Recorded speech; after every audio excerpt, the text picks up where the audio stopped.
welcome to Crime in Court. My name is Heather, and this is a bonus episode in my Wisconsin versus Zachariah Anderson investigation.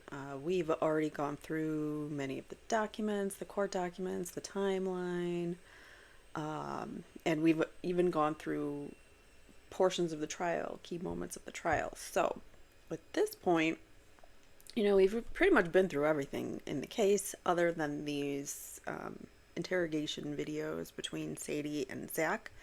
I'm going to do them in two separate videos. This one is, it's a long one. It's 2 hours and 41 minutes. Just this redacted version where it even cuts out some of the boring parts. So, excuse me, we're going to dive in and remember, this is, just for context, this is May 19th, the day that Rosalio Gutierrez went missing, 2020. It was a Tuesday, and he is believed, according to the state, to have gone missing the 17th, but he could have gone missing on the 18th too. We're not really sure. The timeline, there's some evidence that maybe he was there a bit longer, or, potentially, someone was in that apartment. We don't know. So, anyways, that's according to the state's timeline, that he was abducted or attacked the 17th, and then he was not found or reported until the 19th. And that is when Sadie went over there. She found them. She found the apartment as it was, with the windows open, or the sliding glass door open. Well, the window was open too, but the sliding glass door was open. But the screen door was closed, and the blinds were closed. And she walked in like that, and she came into a mess. Basically, the apartment has been staged, and she notices BLOOD all over the living room, dining room, whatever. So she calls the police, and they are called to the scene, and that is, she actually makes a quick statement at the scene with the police, but she was claiming that she was so worried about her kids, she had to go pick them up from daycare or something. So she left to go do that, and then met them back at the station. So I don't have the time on here. Oh, there is a timestamp. No, it doesn't say. That's not a timestamp. I don't know. It doesn't have the timestamp on here. Well, let's begin. And I apologize. That's my dog drinking water in the background. He's very thirsty after having some issues with his pancreatitis, which is why I'm downstairs, and I may have to skip out briefly on occasion to take the dog's OUT. This is a long video anyway, so I would probably need to do that anyways. So here we go. So why do you feel like he's chasing? What led you to that? Actually, I should probably bring this up back then. Okay. So, I don't know, where do you want me to start? Yeah, I guess this is always a tough question. Where do you start, right? Right. I guess. How long have you known? We'll start there. When did you meet Rosalio? Zach. You know what? Let's go with Rosalio. Yeah, Rosalio. When did you meet? Yeah. When did you meet Rosalio? I met him on Facebook. Okay. And we started talking through the Facebook dating site or whatever, and then it was February-ish. Okay. Yeah, I think it was right around Valentine's Day. He sent me a text, happy Valentine's Day or whatever. And then we just started kind of talking from there. Went out on a couple of dates. Started talking on the phone a lot more. We live an hour away, so it's kind of hard. Long distance thing. Right. But he has kids and I have kids, so every weekend or whatever when we didn't have the kids, sure. Or when Zach would take the kids. No, so I met him in February. And nobody really knew about him, other than my best friend. So, because there wasn't really sure. anything big. And then I was going to Mexico, beginning of March. So March 3rd to the 10th, I was in Mexico.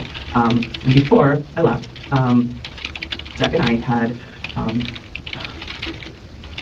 our twin boy's birthday is okay, Christmas Eve. That day, he came over to the house and there was an argument. He was upset. Our daughter wasn't there the day before Christmas. He began throwing things out of my house. I had to call the cops to have him come and ask him to leave. So that was kind of a violent episode. That was not the first time. And this was this before you met Rosario? Or This is before. It's Christmas before? This was, yep, so 2019. Okay. So Christmas 2019, so just that's December. So I didn't meet Rosalio until February. Okay. But December was when Zach and I had that blowout, and we hadn't talked at all. Like, I got my distance from him, I tried to file a restraining order, Washington County wouldn't order it, I had 7 pages worth of history of why I needed this restraining order, I was afraid, and they let go, he kind of gloated in that, and then he came and talked to me and said, hey, I gotta go take care of some stuff out west, and I'm gonna be leaving, and I said, fine, I said, but I just want you to know, like, I'm done, with the relationship, like, So that was the official split in the relationship? Yeah, like, I basically said, like, I don't want to do this, I don't want... That's when you ended it? Yeah, Okay. before I went to Mexico, yeah. Okay. And I kind of was like, if this is where our worlds are at, like, I don't want to live like this this season. That's not...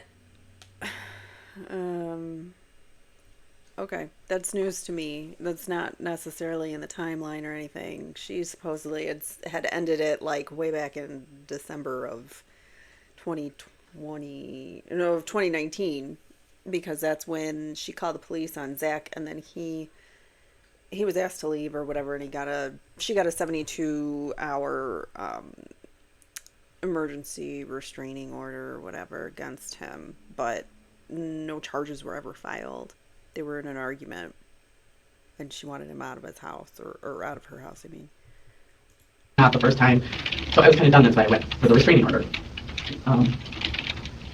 So right before I was leaving for Mexico, I did not tell him I was leaving for Mexico because I had fears of him going after the kids, because if he knew I was gone, he would try to take the kids, and that's exactly what happened. So he was at my house the day before I left for Mexico, or 2 days. He said he was going out of town. I said, okay. I said, well, I'm heading out of town. I said, well, exchange the kids when I get back. I'll be back on Tuesday of the next week.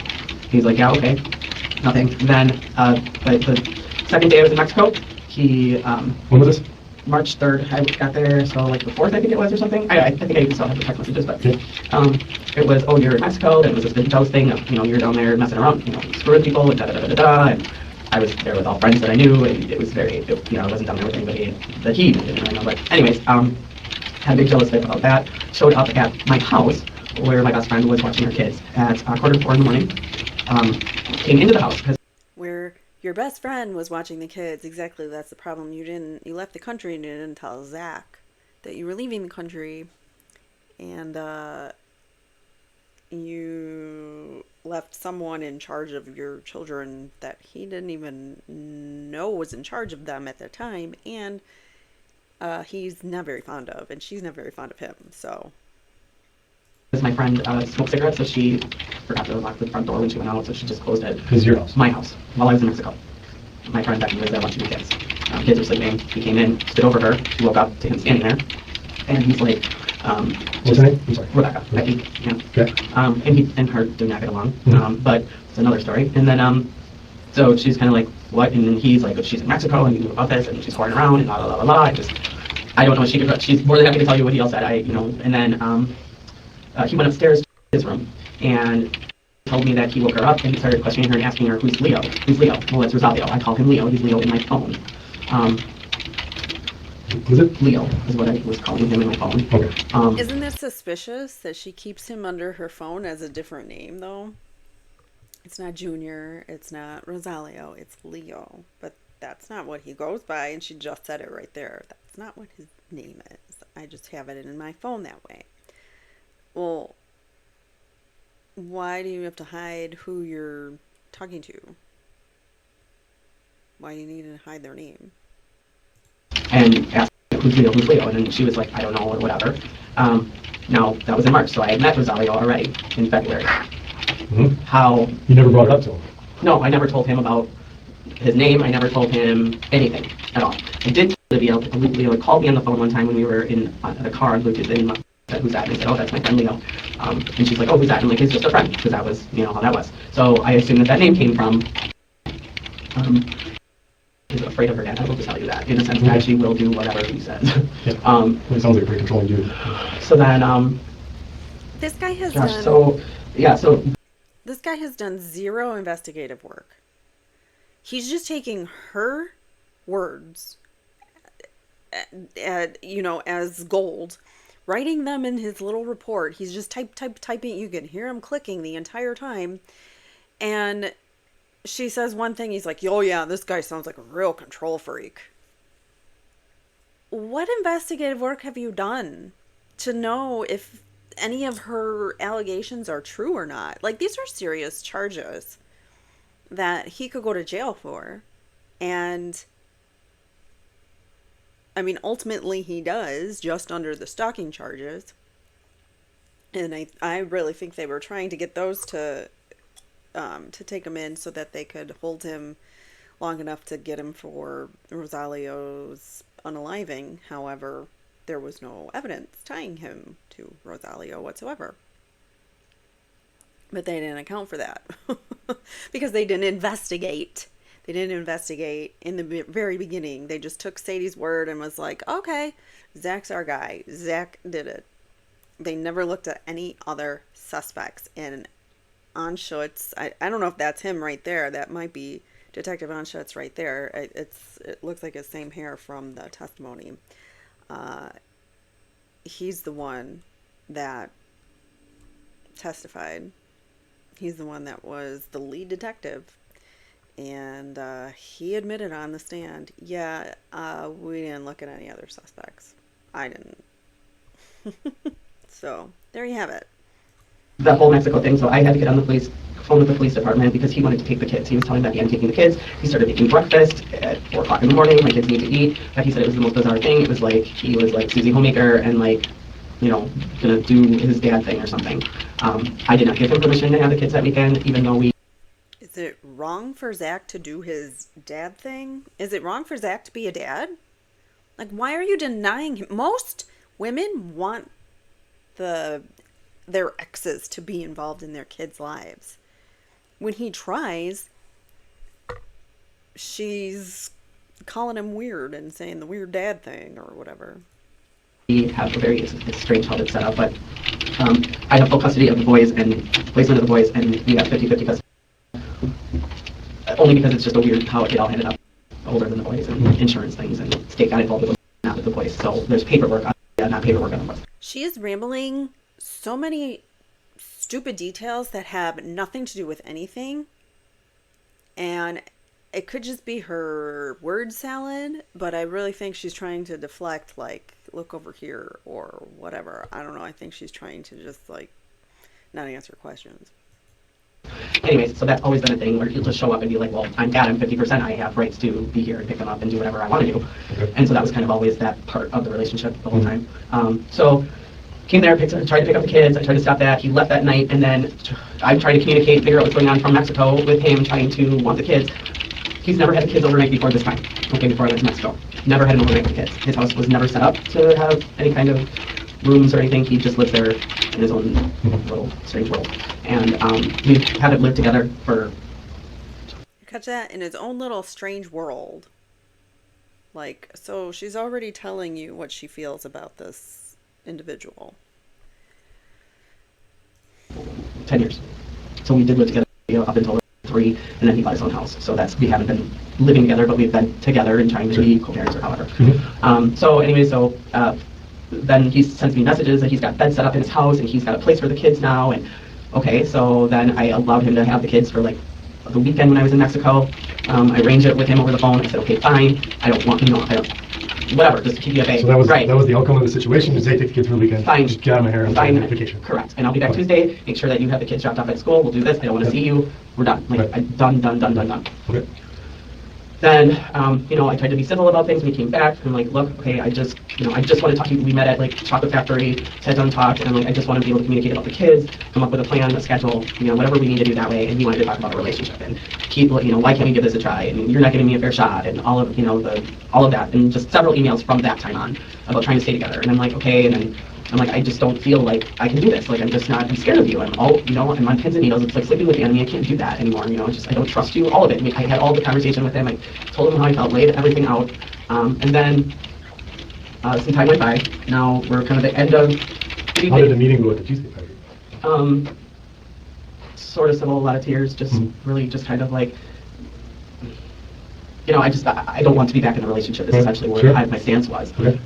Then there was like, you know, several weeks of, you know, I'm having panic attacks. I'm anxious. I can't sleep at night. You know, this is killing me. And just, you know, all of like the breakup heart stuff, you know, and I just, you know, kept saying, I'm sorry, I'm not trying to hurt you. There's no, you know, I'm not, you know, I want to be able to communicate with kids. I want to be able to get, you know, that, you know, that's what's important. And then, you know, then it would go into, well, you know, you're screwing around, blah, blah, blah. And then,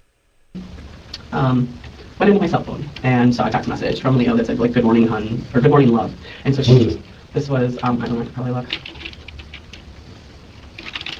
Back in April, I'm going to say. So she was upset because she thought that he was saying I love you and I was saying I love you, and she didn't know this person, and she was wondering, like, you know, she's like concerned, like, mom's dating somebody and I don't know about this or whatever. So she told him, and then he told me, well, found a text message, and so you know, you're dating somebody and you love them, and I mean, just went into everything, and I'm like, wait a second, you know, we're not upset, reached, you know, crossed lines and went into my text message, like, isn't that what's more important here? And then, so that just started kind of. So what did you tell him? Okay. I don't, I really But she told Zach. She told him something. I mean, she was upset, like, with me. And then, Yeah. goodness gracious, this is so much. I mean, I swear I could make this up if I tried. This is just unreal. This kind of, what is going on here? She was upset about the new relationship, so she tells Zach. Right. So that kind of snowballed him into his jealous type stuff. She tell me? How do you know that she told Zach? Did Zach confront you or what? Yes. Okay. And then, so there was one day, and now I can't remember what day it was, but she's like, Mom, you need to tell the truth. So Zach was like, so you're texting some guy, or some guy's texting you, and da-da-da-da-da. And I'm like, look, I already told you, Zach, that I'm seeing someone, so, you know, I've already been honest and upfront with that. There is no, like, secrets about it. I said, and as far as I haven't introduced him to her because this is new, like, these are our kids, you know, and I'm being smart about this. This isn't, you know. And so she was upset. She's like, well, I don't know who he is. And I'm like, why are you so upset about this? You know, like, honey, are you going to let me deal with it? And then she's like, well, you know, just show me the text messages. Show me the text messages. Tell me that you're not. And, like, she was confronting me, like, you know, why are you lying? I'm like, honey, I don't need to show you my text messages, you know? And even if I do show you, like, I've already told you that I'm seeing somebody. You don't need proof of seeing it, you know? And he's standing there, and he's just like, yeah, why don't you show her? Why don't you show her? You know, in front of him, of course. And I'm like, no. So she became very upset and confrontational with me about the whole thing. Why would she want to see your text messages if she already knew, if you already had admitted it? From conversations with Zach, you hadn't been talking to your daughter about Rosalio, supposedly. But she's saying now that she is talking to her, and we know that she was asking Zach for proof that Sadie was dating someone. So I think Sadie was lying to everybody that she was dating this guy, or lying at least to Zach and the kids. But I don't know.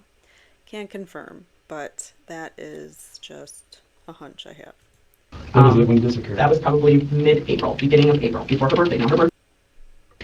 Okay, so this was probably 2 weeks before her birthday. So then, you know, I just got a lot of slack from him about, you know, you're the guy, and da-da-da-da-da, and you're seeing somebody, then, the day, Zach and I had agreed that we were going to split for the birthday. She was going to go by his house on that Friday, the 24th, and stay at his house overnight with the boys. And then her birthday, I was going to be going to his house to have a little birthday party, and then pick up the kids. Because she was getting a skateboard, so we were going to go down the trail together with the skateboard, right? Mom agreed to do all that. And so we did that on that Saturday. And I got to the house. It was kind of standoffish, and I was like, what's the deal there? What house? His house on Saturday. Whose house? No, I got to Zach's house to pick up the kids on Saturday. I know, okay, so the 24th happened. On the 24th, he had the kids, okay? So the kids were at his house. I was at home. Okay. Rosalio came over that night on Okay. the 24th, helped me decorate the day in the kitchen. He stayed over that night. About 3 o'clock in the morning, we were getting ready to go to bed, turn off the lights in my bedroom, and my doorbell went off. And I was like, what the heck? So I'm like, that's weird. So I looked out the window, and I looked out my front window, which looks directly out to the main Appleton Avenue. And as I looked out the window, I saw a black car pull out, and I lived next to a bar. the bar was closed, there was no business because of COVID, and it was 3 o'clock in the morning, and I saw a black car, and I'm like, son of a bitch. Who is this car? It had to be naughty. I mean, it was a black car. Now, I didn't take a license plate, and it pulled out, squealed out of there, pulled right past the house, and went down, what way is that? Freaking west, freaking. And that would be the way that he would normally take to go back to his house. I was like, well, shit. And Rosalio, I didn't tell him that night, but then later on I did tell him, but he was like, oh yeah, he's like, you didn't tell me that you saw the car. I'm like, yeah, you did. So then I was like, you know, I had the feeling like that was that, like, it was kind of apparent. So I kind of, you know, had that feeling. Then that morning, Rosalio went out to his truck, and then he came back in, and he's like, hey, he's like, did I go to the truck last night? I'm like, no. And he's like, because he's like, my allergy med is. He asked her, did I go to my truck last night? Because my stuff's all askew? Why would he ask her if he went out to his own truck? Does he not remember? This is why I think this, yeah, there's like little things. If you really pick apart her language, there's little odd phrases that she uses, and you're like, what? And this isn't the first time she's done it, so I don't know if you're paying attention. I'm like really paying attention to her words, and every now and then there's something inconsistent with what she just said. Anyways. In the middle of the council, and he's like, keep that in the glove box. He's like, and then there's something else that's missing, or that's messed around in there. He's like, and it wasn't me. And I'm like, oh, okay. He's like, if you're telling me your ex was here possibly, then I think he probably went in my. So he told her it wasn't me, but he asked her, did I go to my truck? Do you see how that doesn't make sense? Truck. And I'm like, seriously? He's like, yeah. All right, so, you know, that was that. And he's, so we just kind of left that. And then I don't know if and the next day was the birthday. So I went over to his house, had the little skate party thing, and then took the kids back to my house. He invited himself and his family to come over to my house for the party, which was not really the original plan. But he did anyways. And then, you know, I agreed because he was excited about her aunt being in town, so I let everybody come over. Okay, fine, we'll have cake and brownies again. While we were there, I mean, like I said, when I got to his house on Saturday, she was standoffish, and she didn't really want to like hug me or touch me or anything. And then Saturday, her birthday, she was upset and like kind of visibly upset with me and like, you know, kind of crappy with me. Mm-hmm. I got her a flip phone for her birthday. Mm-hmm. She lost her mind. She was mad as hell at me.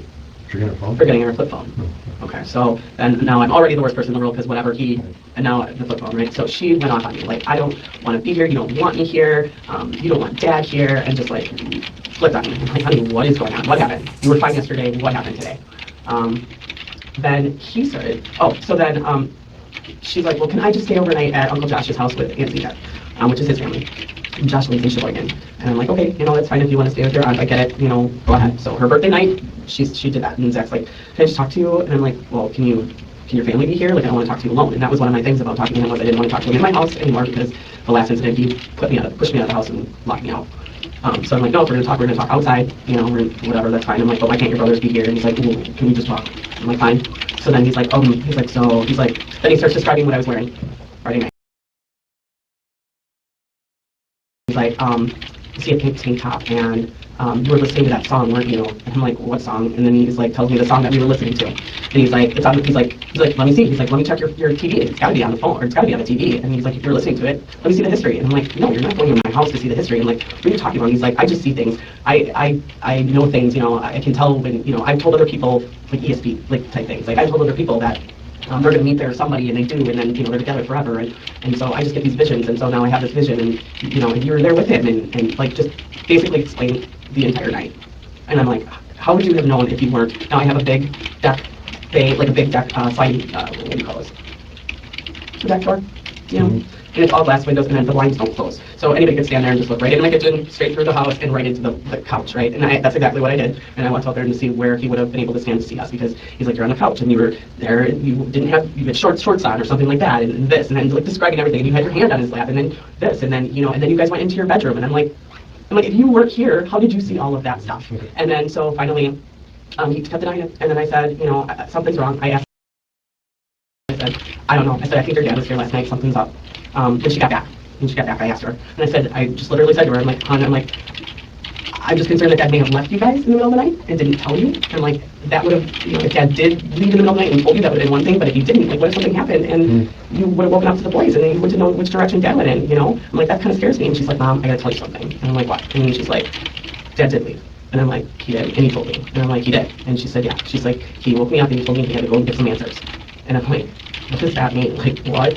And she's like, he needed to get some answers, Mom. He can't sleep at night. He just needed to be able to go to sleep. And I'm like, what? And she's like, now he can sleep, Mom. Now he can sleep. And I'm like, what does that mean? And she's like, well, he saw you. He was videotaping you. And I'm like, what? And she's like, yeah, Mom, and I saw you. And you were there with that douchebag. And she's like calling him names and like using all this language that she's been used, you know. And he did this and you did that and I saw it. I'm like, how, what? And she's like, yeah, Mom, I saw it. So he must have showed her a videotape of what he videotaped me. Was it having sex or something? No, Okay. no, just sitting on the couch, Okay. just hanging out together, is all it was. And When you got home, it showed her the video. yeah, he must have, that's what she said.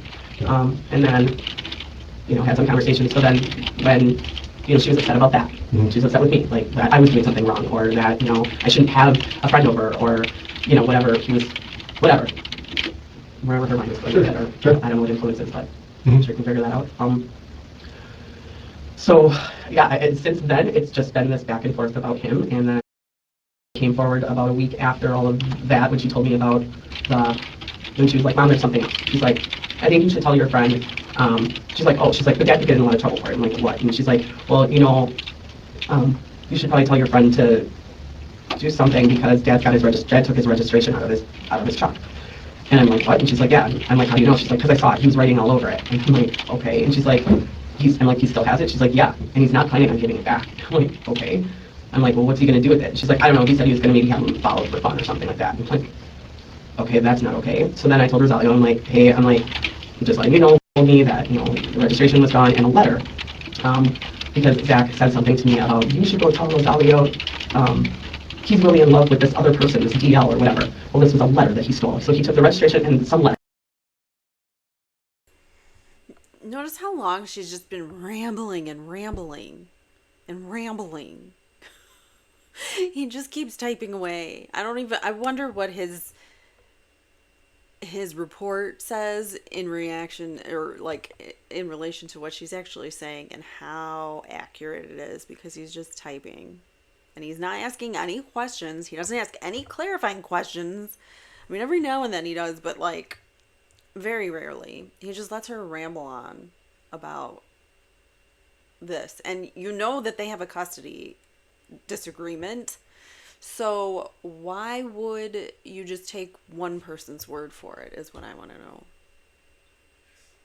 I'm going to go check on my dog, so. Out of the glove box, okay? I referred to this letter as well.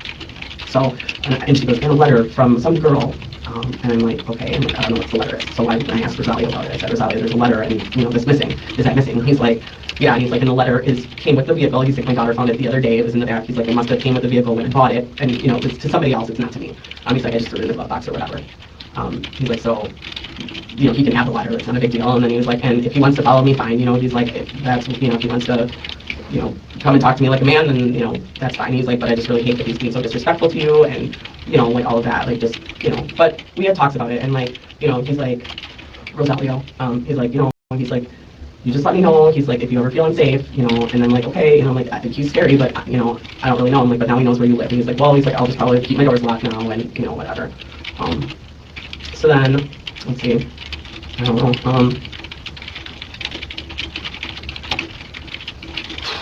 and that's, I don't know, we just kind of kept, you know, resolving out. I kept talking and just kind of doing our normal, kind of like seeing each other every, you know, other weekend or whatever. Didn't have the kids. And Zach just kind of kept texting me, and then he would like, oh, so then one of the other ones was, let's see, her daughter went to a party at the tree farm, like his brother's tree farm, 2 weeks ago or so. And it was his sister's birthday party at the tree farm, and I took the kids up there. The tree farm is in Boston. no, it's in yeah, Leesburg. Leesburg.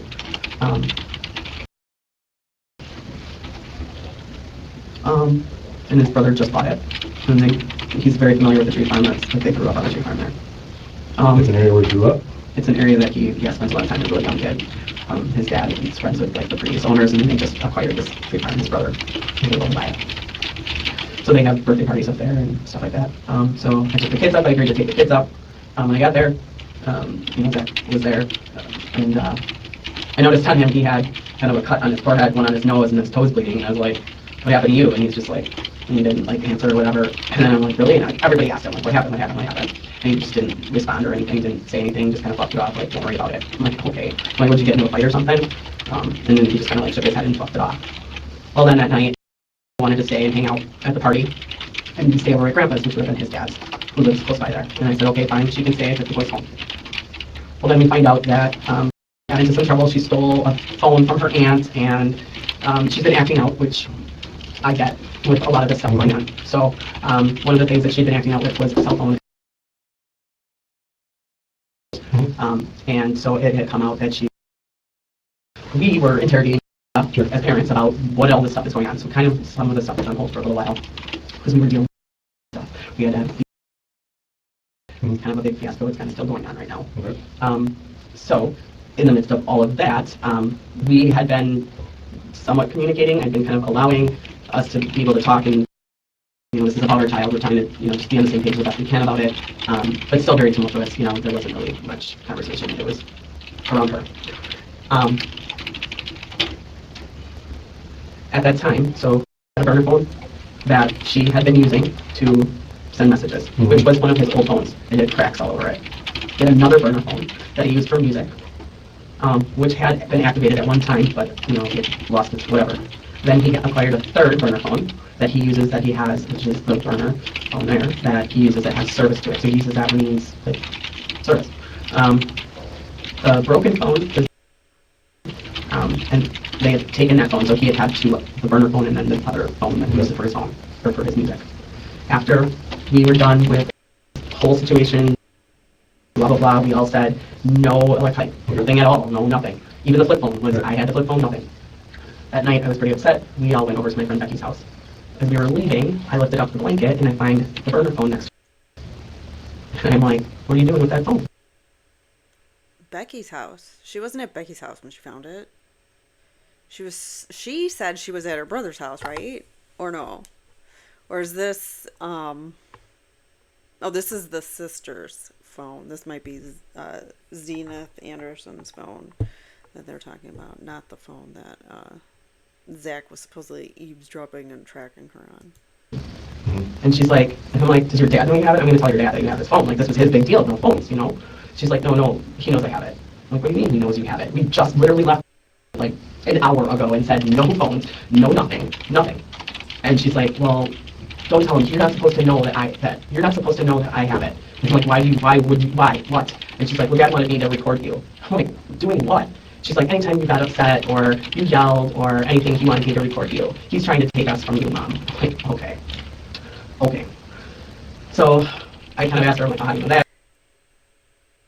We'll find out in Zach's interrogation that he did give their daughter a phone for recording Sadie when she was either verbally or physically A-ing the kids, because OA had been complaining to her dad about Sadie acting differently and mistreating them recently. So in order for him to get evidence for custody courts, he needed some kind of video or, some kind of proof about it.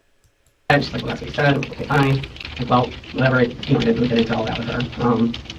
But I took the phone. So I kept the phone, and I confronted him, and I said, "It's got your phone. What's going on?" Then he comes back and says, "Oh, I didn't give her the phone. She must have had it from when we were playing on the phone in your car. She must have kept it." I'm like, what? I'm like, "Why wouldn't you have noticed you don't have two phones with you?" That was just a whole thing he couldn't answer. So I kept that phone. And "You're not going to give Dad back that phone?" I'm like, "Not till he asks for it."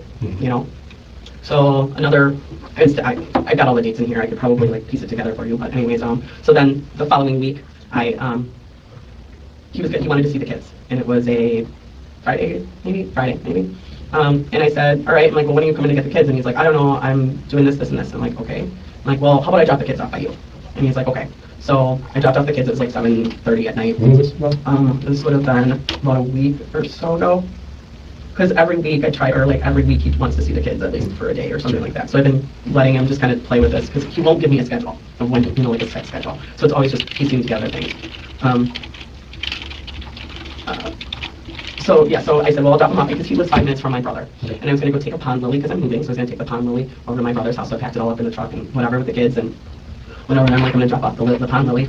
And so then when I got to his house, he's like, What time was that? You said like 7:30ish. At night? At night. Yeah, because he had to go to dinner. He wasn't going to be home yet. And the original plan was to drop the kids off at like 4:30, 5 o'clock. Okay. And then, so then that was the same. So it was about, let's see, I dropped the kids off at, What day?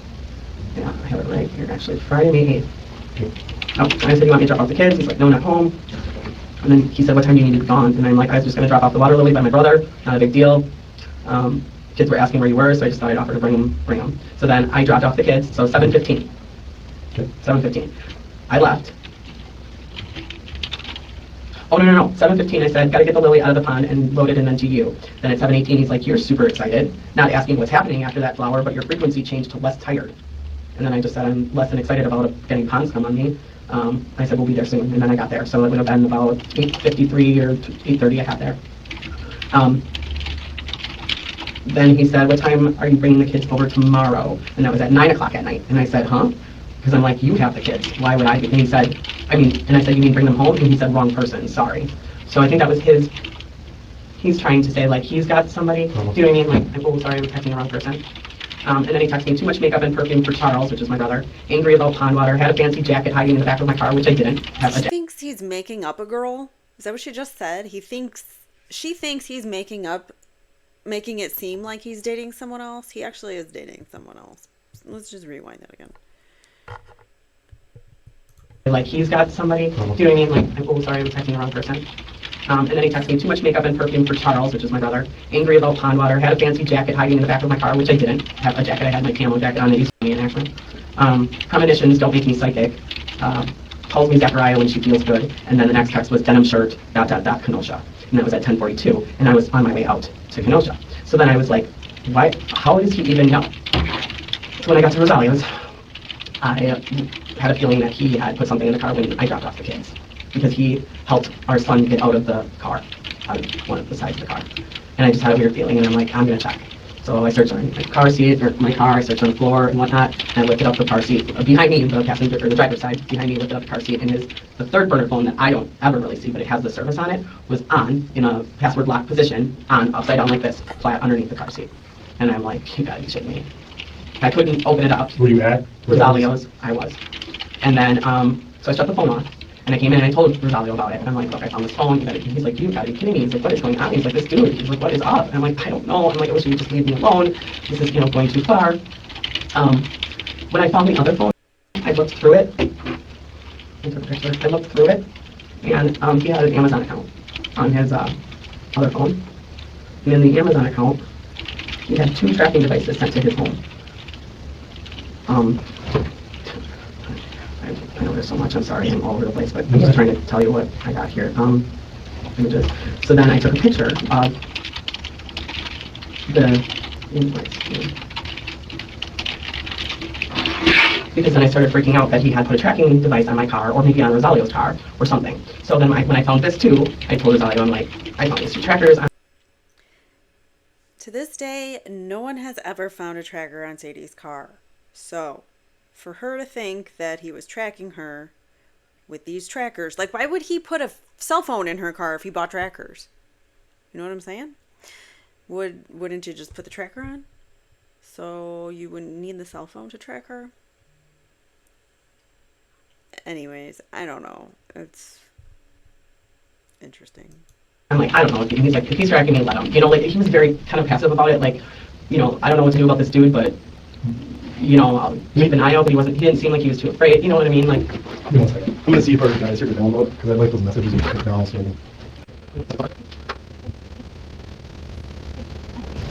There's nobody here. Oh, we're only ones. All right. I guess not good. I don't know. Yeah, Amazon Send it account? to you. You want me to- Yeah, I was looking down with the whole string. Yeah, I mean. It's long, I know, I skimmed through them, but, Yeah, I mean. trying to eliminate, keep bringing you down here to, I don't know. it's a pain in the ass to drive all down. I appreciate you coming back. Yeah, well, I don't, I'm just worried sick. When was that scared, purchase? you know, April. Because I thought it was kind of odd that he would have maybe have had it by the 24th, because I looked at that date and I'm like, what, so Okay. Tuesday, April 21st was estimated delivery date, Tuesday, April 21st, by 8 p.m. So he would have had it before the 24th of April, right, her birthday. Doesn't know, doesn't mean you didn't know about the relationship? Oh, no, he knew about it. Okay. Oh, yeah. He just figured out his name on that day, right? So that was the other thing. So then the day that he told me that, you know, and we had a big fight outside about it the day after birthday when she left, and that was the thing. And I said, just be honest with me. I said, I saw your car here. I know you were here. I know you were here. And then he's like, yeah, I did. I was here, and I saw you and him. Okay, so he did. He did. And this was at the birthday party? This was after we left, and we were outside talking. Yeah, and I'm like, why? You know, and he's just like, Oh, that's convenient. He admitted it to you when there's no recording of it or no record of it. It was only when you were talking face to face he admitted to it. But yeah, whatever. blah, blah, blah, blah, and I love you, and all, you know, whatever the conversation went, you know, I can't remember everything word for word, of course, but, you know, essentially he did complain and told me that, and then the burner phone was the next thing that happened, and then and at some point he rattled off his name, and he's like, I see, Rosalio Gutierrez, yeah, that's his name, that's it, and he's Mexican, and like, he described him perfectly from that night, like, and like, there's no freaking way. That was the 25th when he was telling me that he had all these premonitions of me, the visions, that he didn't actually videotape me, but he had visions that this was happening, and this usually happens in a breakup, he said, with me, and I typically see things, and, you know, whatnot. And then he rattled off his name, and I'm like, how would you have, you would have had to have known his name somehow, you know. Shoot, yeah. That might have been another time, actually, because he kept, you know, anytime he would come over with the kids, or anytime he would want to talk, or anytime it would be like he wants to talk, you know, and it was just always going back to the relationship with Rosalio. That was, you know, he just couldn't leave that alone, and you know, you're somebody else's, and you're calling him this and that and whatnot. Okay. I don't know. Oh, God, I don't know. So the other burner phone, so I had been in contact with the police department about all of it, and I told them that I found this burner phone, and I called them and I said, look, this is weird. I know it's not related to this case, but this is related to me, and this is, I feel like it's stalking or something. So you told the police after you found this phone in your car? Well, I called the police after I found the burner phone, and I found the tracking, the GPSs, and I asked them what to do, and they said, go take it to a mechanic, have it looked at, see if there's any tracking. I said, I did. There wasn't anything on it. Then I just documented it. I did that, and then yeah, my mechanic friend came over, he's like, I don't know, we checked everywhere. And then this burner phone popped up. And so then when I found the burner phone that night at Rosalio's, I'm like, well, he must not have a tracking device on me if he's going to put burner phone in the car, right? So there must not be a tracking device on my car, is kind of what I deducted. And then, so the phone. So then I had the phone overnight. I stayed over at Rosalio's that night. The phone was off. I turned the phone off and came home the next day. And then I think it was that day. If not that day, it was the next day. Zach's like, hey, what you came to pick up? And he said, hey, do you have, or to drop off the kids. That's what it was, because I was at Rosalia, so he came to drop off the kids. And he's like, hey, do you have that burner phone? And I'm like, yeah, I do, the one that I had on her. Because at this point, I didn't tell her that I found that other phone. And I gave it to him, and he's like, where's the other phone? And I said, what other phone? And he's like, the other phone that I have. And I'm like, I don't know, why would I know where your phone is? Oh, I did, I think stupid. Like, I don't know where your phone is, you lost your phone, like, why would I know where your phone is? And he's like, well, the last time I had it was when we were in the car. And I'm like, Zach, that was 4 days ago. Like, you text me since then. Why would I even have your phone? Well, I had it at my house and da-da-da-da-da. And I said, you were playing music on it when I pulled up to your house with the car. I'm like, I don't know where your phone is. Well, I had it. I want to check your car. Can I look? And I'm like, sure, go ahead. You know, opened up all the doors. You looked at the front seat, went to the driver's front seat, and then went to the back seat, lifted up the car seat. And the first car seat you lifted up was the one right behind me. Lifted it up, and then I could see his face right away because I was looking through the back. And then, I mean, I know what I clearly, like, I'm like, yeah, you knew exactly where you were going and what was there. And then, so he's frantically looking around. He's like, I need that phone. I gotta have that phone. And I'm like, why? And he's like, our daughter's stuff is on that phone, and da-da-da. I'm like, I understand. I'm like, why don't you call the carrier, disconnect the phone, you know, like, you lost it. Do what you gotta do. We'll get another phone. I don't know, you know, like, I don't have your phone. I don't know what to tell you. Then, you know, even though she already admitted to having his phone and she said she wasn't giving it back to him. You know, distraught about it or whatnot. He leaves. Her story's all over the place. Like, how many phones are we talking about here? Because I'm confused. Which story about which phone are we talking about? I know one is the daughter stole Zenith's phone, but now another is this phone that you found already that you took away. I don't know. I can't keep up with her stories. And now it's still in the car. Apparently, she didn't find it in the car. It's still in the car. She just left it in the place she found it. So Zach could out himself by finding it there. I don't know. That makes no sense. I had contacted the Illinois Police Department to let them know I did find this burner phone. She said, hang on to it. Don't give it back to him right now. So, okay. The next day he calls me and says, I called Verizon and they paid it. Who told her? I had contacted the Illinois Police Department to let them know I did find this burner phone. She said, hang on to it. Don't give it back to him right now. So, okay. The next day he calls me. It's not her property to hold on to. And there's no evidence that he planted it. And says, I called Verizon and they pinged the phone. Last time they pinged the phone was Kenosha. So I just want to know, do you have the phone? And I'm like, look, and then, he's like, just be honest with me, stop playing games. I said, then you be honest with me, you stop playing games. I'm like, why was the phone in my car? Like, what, you know? And he's like, well, because I was tracking you and I put it in there because I knew you were going to go and da-da-da. And because I'm like, that's what I said. I'm like, well, I'm not giving you the phone unless you tell me the truth of why that phone would have even been in my car. Like, how many times does she go da-da-da-da-da? Just pointing that out. I wonder if that's like a nervous thing, or if she's doing it to like avoid certain details, omit certain things. Yeah, I have the phone, but why is it in my car? And then he tells me that, right? I give him, like, fine. Like, he's like, can I just come over and get the phone? I said, yeah, you can come over and get the phone, I'll fine. Gave him the phone back. He was immediately shitty with me, immediately after I get the phone back. Then he's like, you're always lying, da da da da. And I'm like, lying about what? I've been honest with you about everything. I don't know what more you want from me. Don't want to be in this, situation, whatever. And then he left. And then all the messages now have been like, you made me tell you that, and I never took any video of you, and I never did this, and I never did that, and you've been mean to me, and all I did was try. And you've been just mean all to this. me. You've been mean to me. Is that really what Zach said? You've been mean to me, so that's an argument? I don't think so. Doesn't that mean maybe you have been mean to him? Maybe you're not treating him well? Stuff. And then, so, fast forward to just the other day. Yesterday? Saturday? Crazy.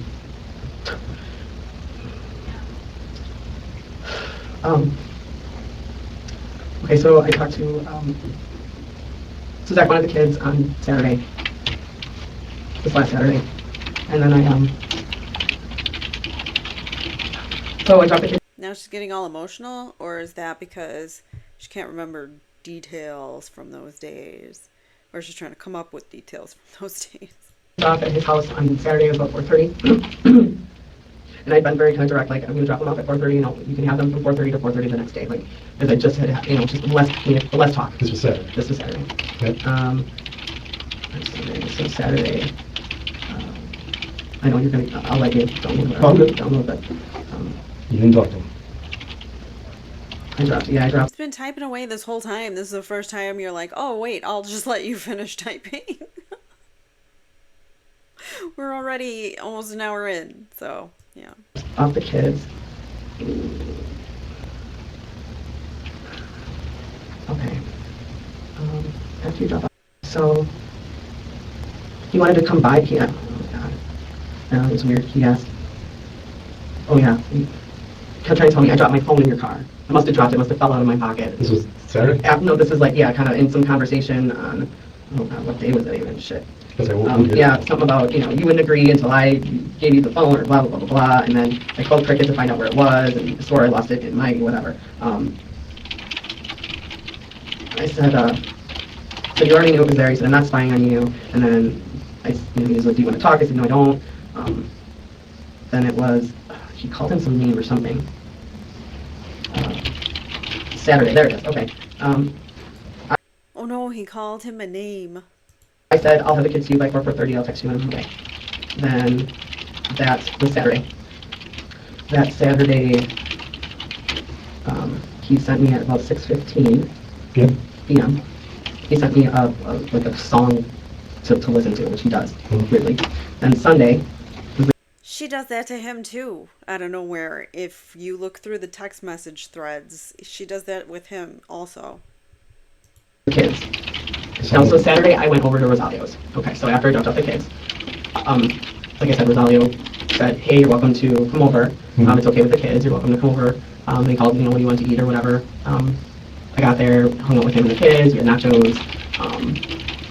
And then went for ice cream at Dairy Queen. Here in, this is a town, so in or whatever over there. Got ice cream.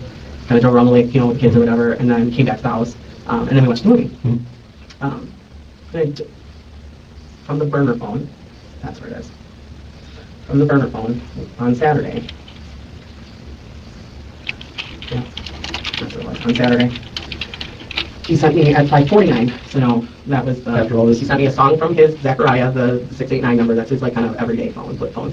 And this burner phone, he sends me, I don't see why my place in West Dallas matters at all, because I said, you got this place in West Dallas, what's going on? Like, you have a house in Mequon, why did you buy a house? Okay, whatever, I don't know why you're so upset about it, I didn't get the place to upset you. And just kind of like went into this thing, I didn't even like ask about really like text message about anything. You keep saying we're arguing, when you try to tell me what I feel when I'm doing things, blah, blah, blah, you don't seem to understand me, so kind of all this, like, I feel like you don't listen or you don't have interest in me, you certainly don't need to anymore. That was at 5:53. Then I kind of sent him back at 6 o'clock, and I think I wasn't at Rosalio's yet, so I was on my way. Send him back some text, like, that's not fair, I always supported you, everything, hitting, like, just basically, like, back to our relationship stuff, like, you've always kind of done this and whatever. Said, I'm not mad, I just find it odd that you chose a place far away from your Mequon house. So then he had some banter back and forth about, we're separated, you raced down, that's what he said. So at 7:43, no, 11:23. Is any of this like indicative of some stalker? It sounds like an ex-boyfriend who is sad that the relationship is no longer, and he's really grasping on to whatever he can still, in my opinion. What do you guys think? At night. So 11:23 at night, he says, you race down to Kenosha every chance you get to lay with some Down syndrome Mexican version of your father, just to pull a noseful and laugh at anything he says, as you desperately throw yourself at him, and in that you have your happiness. And that's what he sent to me on that Saturday from the burner phone. What time was that? 11:23. Now, one other really strange thing that happened, and here's this one too. The Wednesday before that Saturday, I had a sitter come over, and she wanted to hang out with the kids. And so I went and hung out with Rosalio for a couple hours. It wasn't overnight, I just went over there for a little bit on Wednesday last week. I'm going to find that because there was a strange thing that happened then. So Rosalio and I got to his house, and we went to get tacos at a food truck. So it was about 9 o'clock by the time we got back. I'm sorry, what day was this now? No, look right here. It was Sorry. Wednesday the 13th. May. May. So it's before Saturday. Just before Saturday. Yeah. Okay.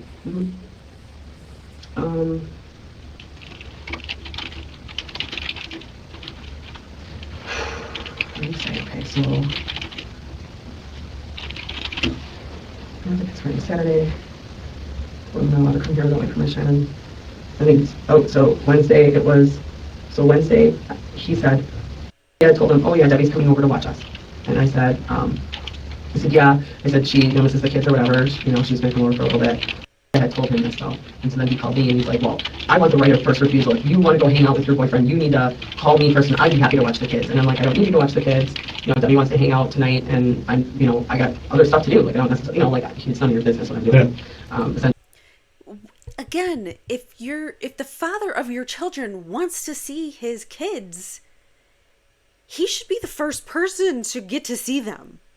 Not family members, not friends, not whoever. I have this issue with my boyfriend's ex and his kids. He can never see his kids because she's always got them and she never wants him to see them. Like, shouldn't it be the opposite way?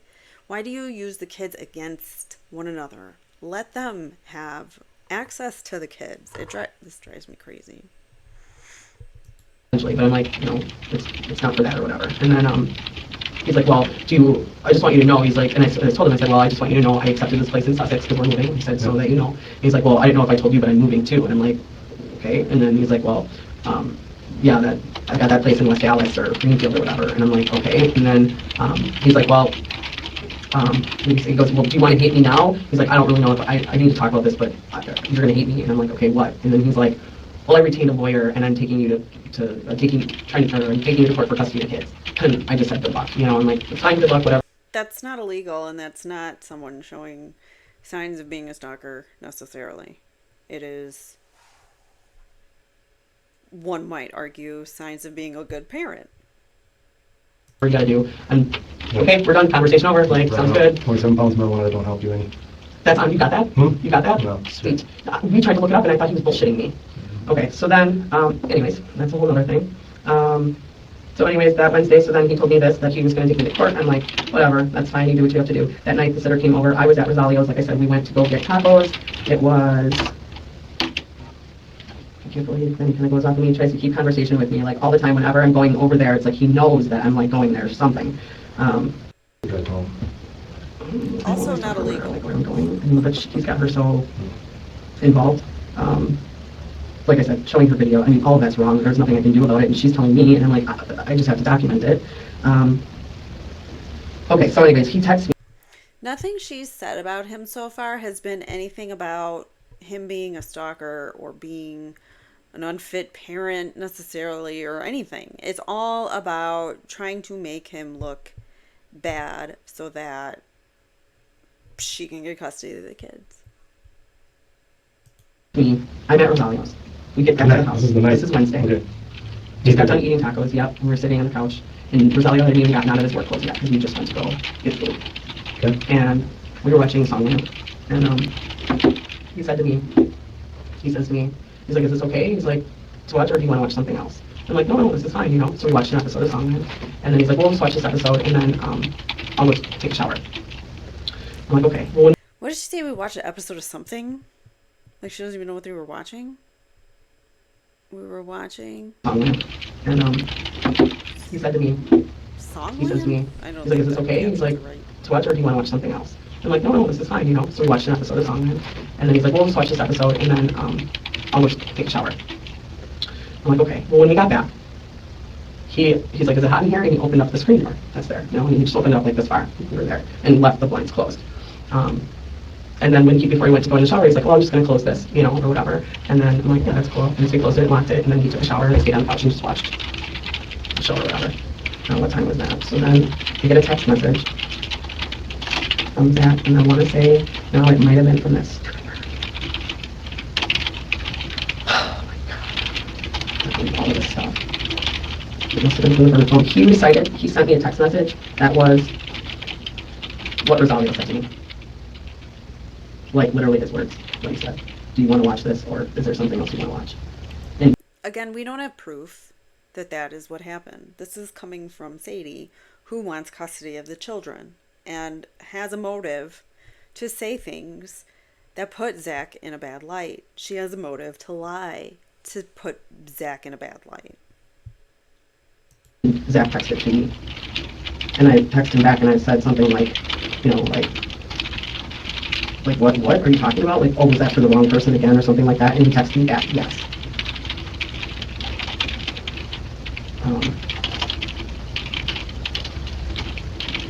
There it is.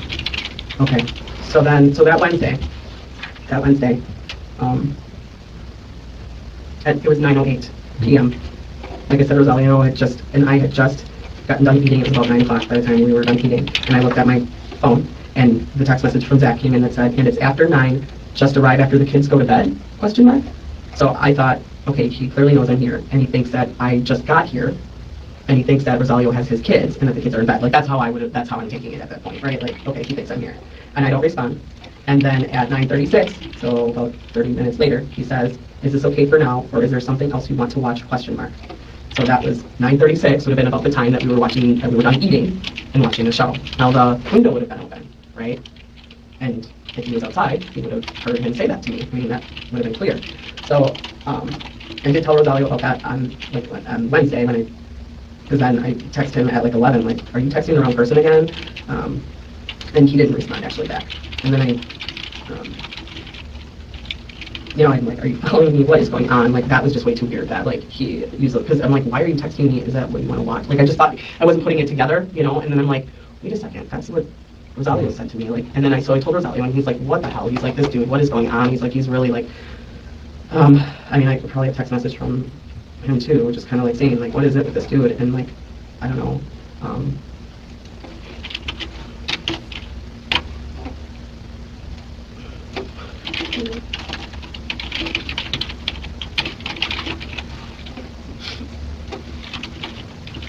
I don't know, I can't. Good. Sorry. That's okay. Topic there. That's okay. You want some tissue? I'll get you some tissue. It's too much.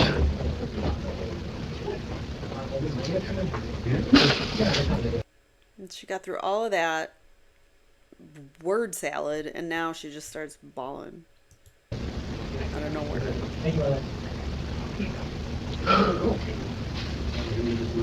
Oh. Yep. Yeah, but that's what the problem is. I'll take care of it. Thanks. Yeah, we don't have the box. No, it's all right. Times are tough right now.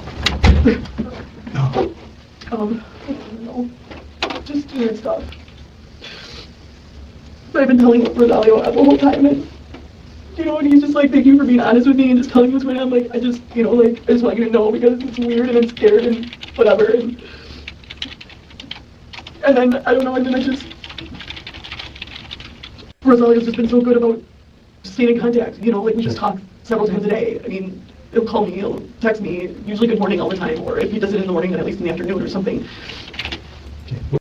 You guys have been seeing each other for 3 months. He could easily have just ghosted you for no reason whatsoever. He could have met someone else online and stopped talking to you. It happens all the time with people dating where they get ghosted. What is Zachariah? Zachar. I-H. What was his last name again? Anderson.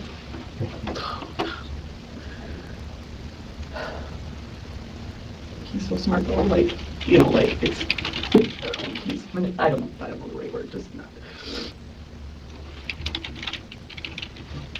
Just, is it the Greenfield police that were involved with that Christmas incident? With the Christmas? No, that was in Germantown, where I live. Germantown, sorry. Oh my God.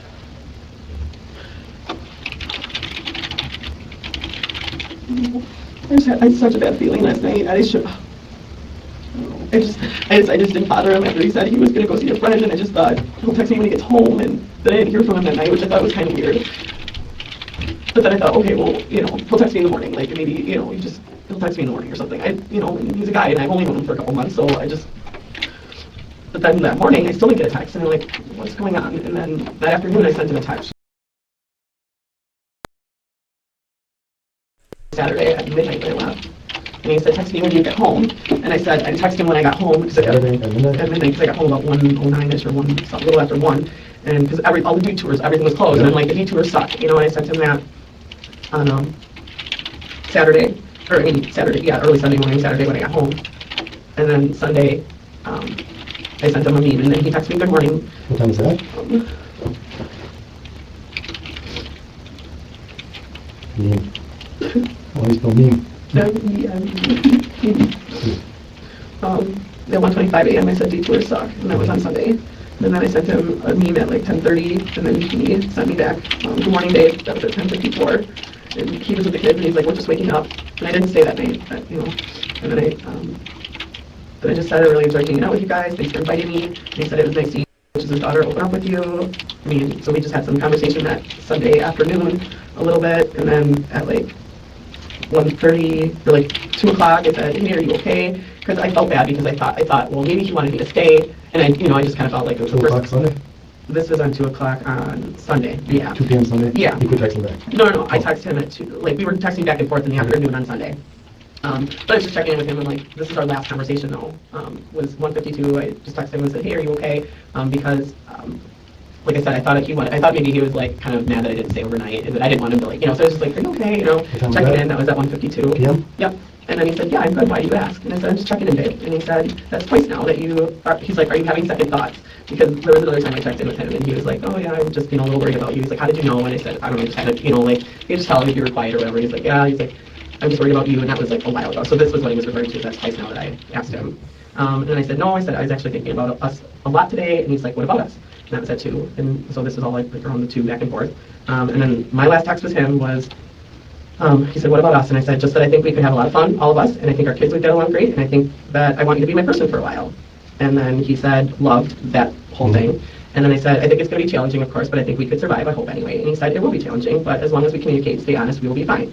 And then that was like Rosalio said, as long as we communicate and stay honest with one another, while he had a date the next day with Narita, and he was talking to Kim Lavora as well. Two women that we know of that he was talking to in a romantic sense. He also had his ex Eileen Knoll, his ex-girlfriend who he worked for and was a friend, and I don't know. And then he also had 2 mothers to his 2 children, 2 separate moms to his children. So in my 13 Reasons Why Zach is Innocent, those are 6 women right there that we know he was dating. None of them were looked into. Not a one. Not a one. Especially shady Sadie. And then, not to mention just the 6 girls that we know of in his life, the women in his life. There could have been other females that he was talking to or dating on his dating apps. And there could have been husbands, jealous boyfriends, jealous whoever's, who were also involved with those women. So, like, the possibilities, because there were so many women that he was dating and not one of them looked into. It's disgusting. 2:30. And then 4:46, he texted me and said, this rain is crazy. It's like Mother Nature telling Wisconsin you don't know how to act with warm weather and virus. And I texted back to him, I said, it is, laugh out loud. And I said, and then that was at like 4:52. He called me at about 8:30. And he called my phone and I missed the call. And I texted him, I said, hi hon, I said, getting the boys out of the tub, I'll call you back in a little bit. And then he texted me back at, a minute later and said, okay, no worries, I just dropped going over to Mike's for a little bit. And I don't know Mike, I just assume he's a friend of his. And I said, okay, cool. I said, well then maybe text me or bring me when you leave there or something. And then at 8:36 he texted me back, okay.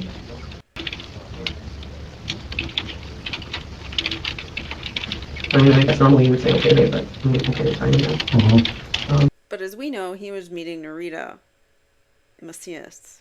Supposedly, that was what he had texted her about. She was supposed to meet him at 9 at his place. However, she doesn't show up until 9:43 and doesn't tell him, call him, text him, or anything to let him know that she's running late. She just shows up 45 minutes late, 43 minutes precisely, late, with no warning, and just says, I'm here. Huh? So that is suspicious in and of itself. And on Monday, I texted him at 12:11 because, like I said, I thought, I worked and did my thing that morning and just thought, okay, when he got up early and he was on the job site, he'll text me like at lunch. And I said, hey you, it's another rainy day, hope your day's going well. And then I didn't hear anything. And then at 2:30, I texted him kind of a goofy face. And then I didn't hear anything. And then 5:30, I said, babe, is everything okay? I haven't heard from you all day. Just let me know you're okay. And then 8:30, I said, now I'm worried. And I still haven't heard, but I called him in between here and like actually called his phone. And we've talked about this at length. Why was she so worried? She literally just met this guy in February. It's now May.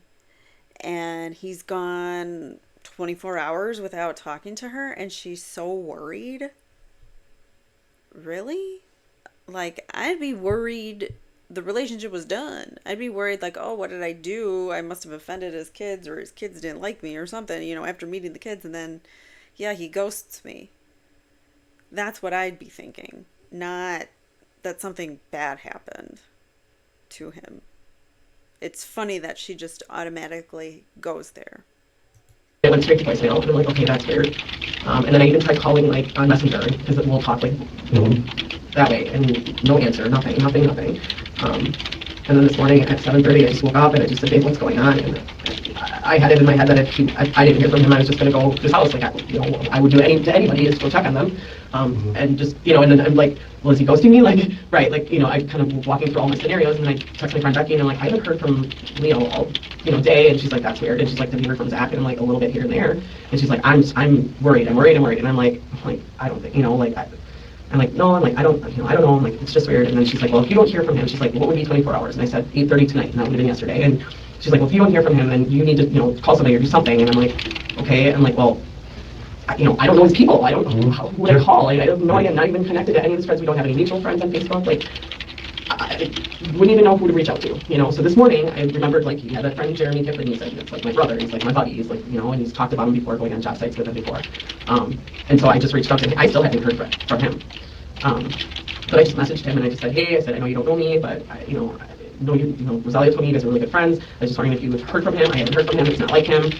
If you have, can you just let me know or something. And that was. She reaches out to Facebook friends of Rosalio's who she barely knows this guy.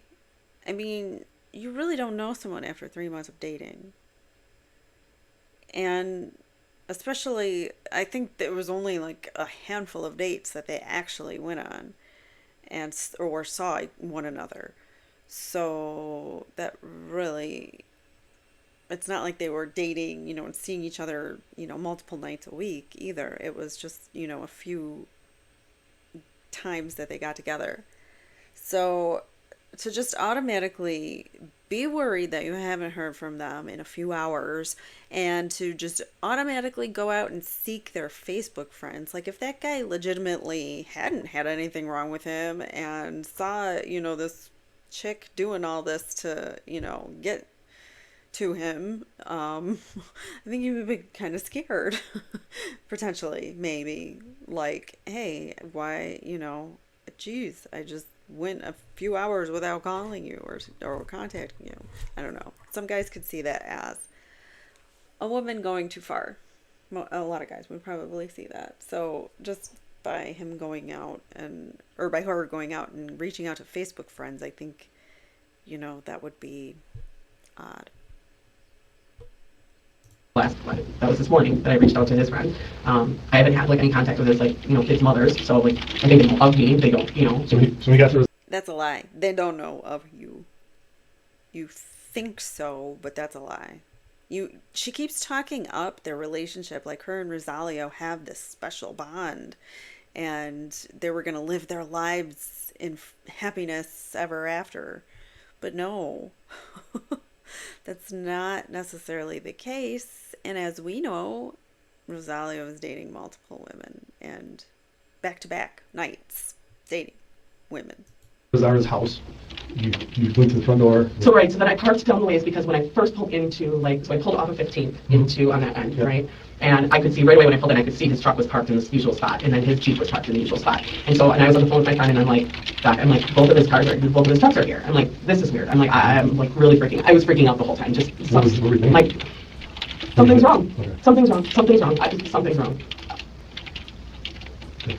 Just.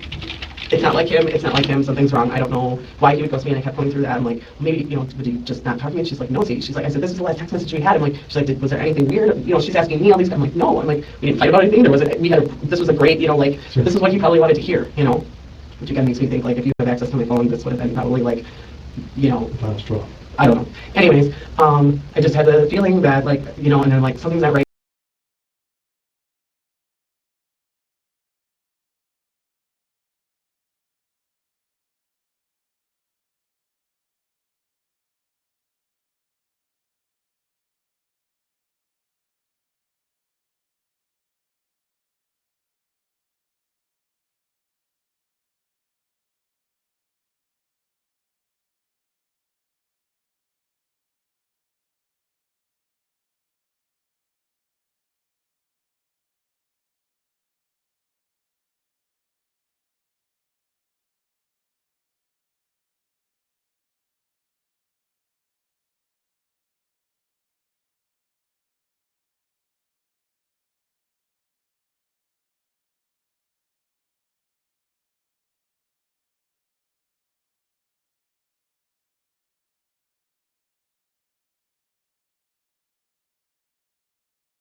Oh man, I don't know when I turned that off.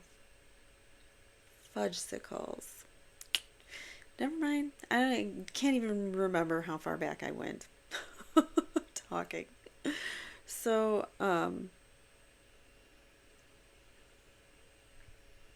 let's back up here just a few seconds because it might give me an idea. Oh, she's talking about her premonition, or how he had a premonition, and then here she's talking about how she just knows something was wrong, even though she's like, well, did he ghost me or what? So my point, all I was saying was that, sometimes we have this intuition, and especially after being with someone, well, all of us have intuition, and our intuition knows so much more than we know. We just have to be more in tune with it and listen to it better. And that could very well be what's happening here, why she's feeling like something's wrong. But again, I don't get the sense that she knows him very well to actually know his behaviors and his, the way he's going to talk to her, or how frequently he's going to text her. You don't know. Someone could just up and ghost you after 3 months of dating. His kids might not have liked her. Who knows? So, anyways, her premonition, or my point was, because Zach had a premonition, and that could very well be his intuition. And now what she's kind of talking about is her intuition that something's off. So, I really believe that there's something about intuition, and it tells us a lot. Maybe, would you just not talk to me? And she's like, no, see. She's like, I said, this is the last text message we had. I'm like, she's like, was there anything weird? She's asking me all these. I'm like, no. I'm like, we didn't fight about anything. This was a great, this is what you probably wanted to hear, Which again makes me think, like, if you have access to my phone this way, then probably, like, Final straw. I don't know. Anyways, I just had the feeling that, like, she said, which just makes me think, if you had access to my phones, meaning if Zach had access to her phones, and then Detective Anschutz chimes in and says, final straw. Like, that's Zach's final straw. Like, they're putting this together. Like, saying, okay, Zach did it. Zach totally did it. Zach is our man because Sadie says so. And Detective Anschutz says, yep, this was the final straw. Good detective work there. And then, like, something's not right, and then I'm like, okay, I'm like, Beck, stay on the phone with me, and then I started walking up towards his truck, and then I saw the screen door was open, like, the blinds were open all the way, the screen door was open all the way, like, all the way, and I looked at that, and, like, go up, and I didn't go up to there first, and I just went to the doorway where I would normally go into the apartment building, and I told Becky, I said, like, I'm gonna let you go, I'm like, I'm gonna let you go, I'm gonna find out, knock on the door. She goes, okay, call me back. So I walked up to the door, and immediately, like, where the wall is to the door, I saw, like, brown. Let's listen to her, because I'm so confused as to whether she actually did step foot into Rosalio's apartment, because in some cases she says she was afraid to do it. In other cases she asked the dispatcher on 911 dispatcher if she should go in, and they even tell her don't, but she then later says she does. So listen to her language, and you tell me if you can determine whether she actually did step foot in that apartment or not that day, the 17th. Splattered on the wall, and I'm like, Let me back up. And I didn't go up there first, and I just went to the doorway where I would normally go into the apartment building, and I told Becky, I said, like, I'm gonna let you go. I'm like, I'm gonna let you go. I'm gonna find out, knock on the door. She goes, okay, call me back. So I walked up to the door, and immediately, like, where the wall is to the door, I saw, like, brown splattered on the wall, and I'm like, I wasn't there before. I would have noticed, like, that on Saturday. I was just there, and we just walked in, to use that entrance to walk in from getting tacos. And then I saw little spots on the door, on this red door, but they were dark spots, and then some drops on the floor. And I'm like, so I knocked on the door really hard, and I called his name, and I knocked again, and called his name, and then I turned the door handle, and it was locked. And then I'm like, what the heck? I'm like, something's not right. I don't know. And I'm scared because I don't really want to know. Mm-hmm. Yeah, I get it. That's not a position you want to walk in on. So I just kind of stood outside for a little bit. Like I said, I noticed that truck that went by, like, a couple times, and what's going on? I called my friend, and it just said, something's weird is happening. Something's bad. Something doesn't feel right. And I said, I don't want to go in. And she's like, you have to, or you have to at least do something. And I just, his door's wide open. He wouldn't leave it, like.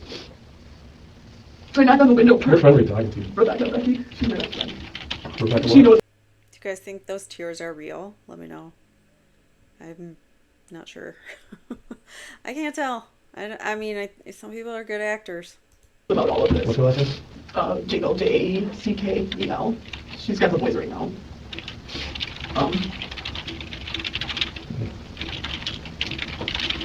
I just knocked on the window, and I called him. Rosalio, I just called him. And I know he's got that little piece of the blind that was open, so I knocked on the door and looked in, and it wasn't in bed or anything, so I'm like, okay, maybe he's in a bathroom or something. Wait, what? She looked into his bedroom window? Rosalio, I just called him. And I know he's got that little piece of the blind that was open, so I knocked on the door and looked in, and it wasn't in bed or anything, so I'm like, okay, maybe he's in a bathroom or something. I just kept knocking on Rosalio, and I'm like, okay, fuck it, I'm just gonna open up the door. So I slid the door open. The main door, the glass? No, the Screen. And then I just pushed the blinds aside, and I saw the big puddle of blood on the floor, and I just backed up, and I closed it, and then I called her, and I'm like, oh my god, there's a lot of blood, and she's like, you have to call 911. I'm like, I know, okay. And then I did, and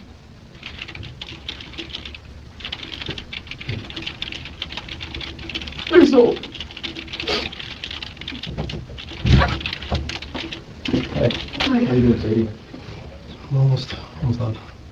You all right? It's a long... Sorry, it is long. It's just a lot of parts to it. Yeah, but we move through it. Yeah, and we very much appreciate your coming back down here and, helping us out with this. I believe that is Detective Correa, who is the, or is he the sergeant? What is his position? He's in charge of this whole operation, this whole team. Anschutz is the lead detective, I believe, on scene, but this Correa was like lead detective overall for Rosalio's case here. And it looks like his head. I'm sorry to interrupt for a second, but how often have you been to this place there? Like every other week, kind of. Okay. Enough. Like, I've slept over there, and we make dinner together, and... Can you describe? I'll have her draw it out. I'll have her draw it. Okay. We can document it. Yeah, I noticed things were, like, when I looked in there and they were walking around, I'm like, this isn't the way it was. Right. Like, this isn't the way he would have it, or... Okay. Yeah. Okay. So she was in the apartment and saw what it looked like, knowing that it was staged. So when did she get a chance to look at when it was staged this way, this particular way, how the tables were moved and things were out of the way? When did she get to see it that way? Because she said she never went in it. Or did she? I'll draw that one. Sure. Yeah, we thought the same thing. Things were moved around in there. And, It was weird. It was, like... Was it completely, like... So, Well, we'll go through it. He's going to draw a Yeah. sketch and we'll go through it. Okay. it's just odd. Just not... It helps us with evidence. If something was moved, we need to know so we can, you know what I mean? So you saw talking about you walked out and called us. Okay. Yeah, I mean, and then when it came, I just, told you exactly what I did and what I said, and I was scared to go in, and when I called, I said, should I go in and check to see if he's even in there? When I called 911, and then she's like, well, you can if you want, but if you're scared, I'm like, yeah, I'm scared, like, I don't know, just, I can't unsee that, Right. all of it, like, this all,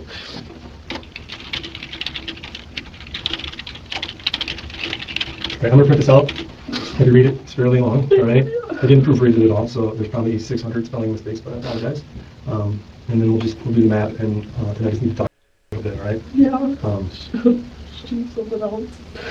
Yeah. So she is, I'm just gonna say, she's got no, like, she'd never met him, so it may seem a little cold. No, I understand. She has no ties to him, has no No. connection, so No. I get it. I mean, we do this a lot. I know. I completely understand. I didn't really give her a lot of information because, again, like... Well, she doesn't need to know either. Right.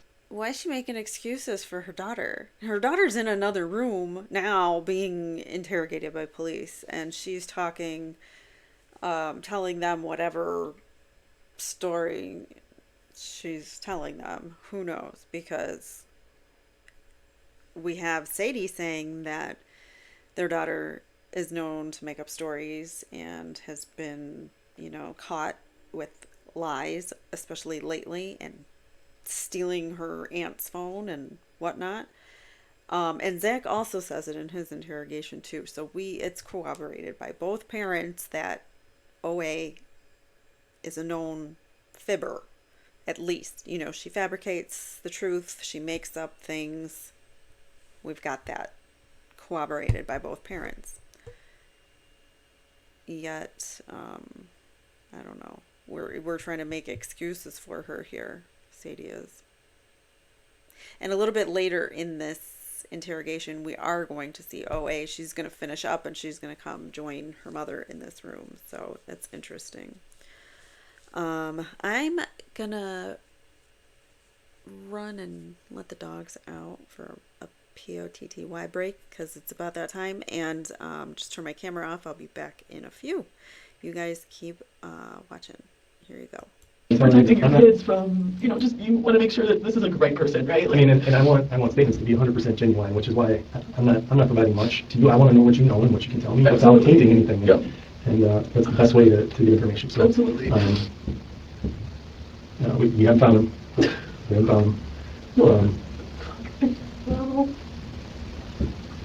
And obviously, we have to keep an open mind, but at the same time, we have to go in the directions that we can follow. Right?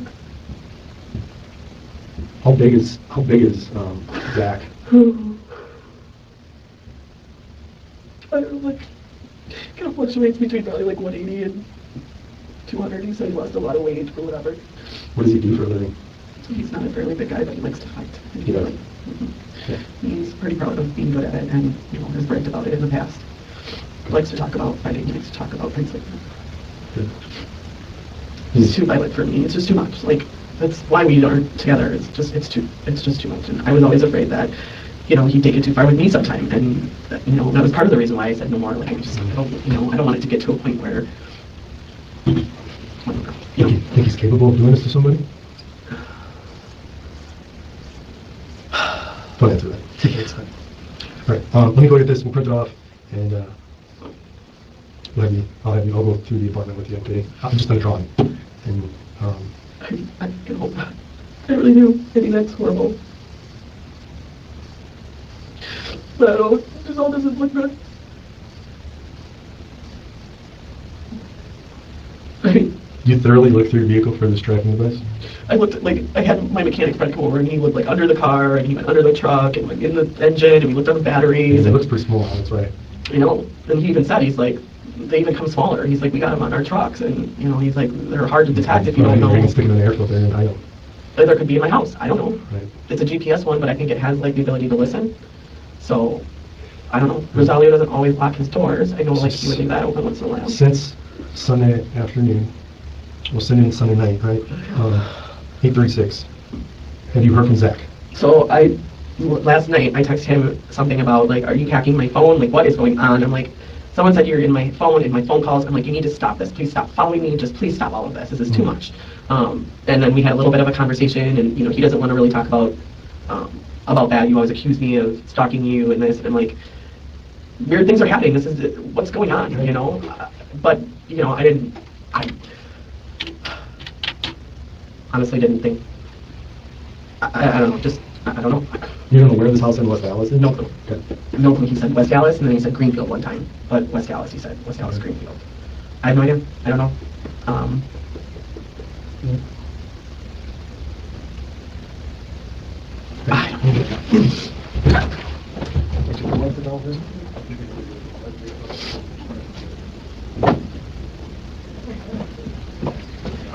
You have a pen? You're done?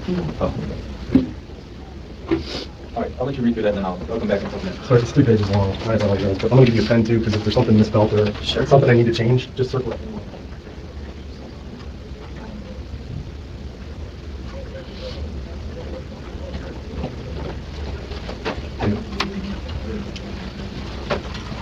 I'm just gonna hold up. So Vinny's gonna come in here and go over the house. I'm gonna talk so we can get you guys out of here, okay?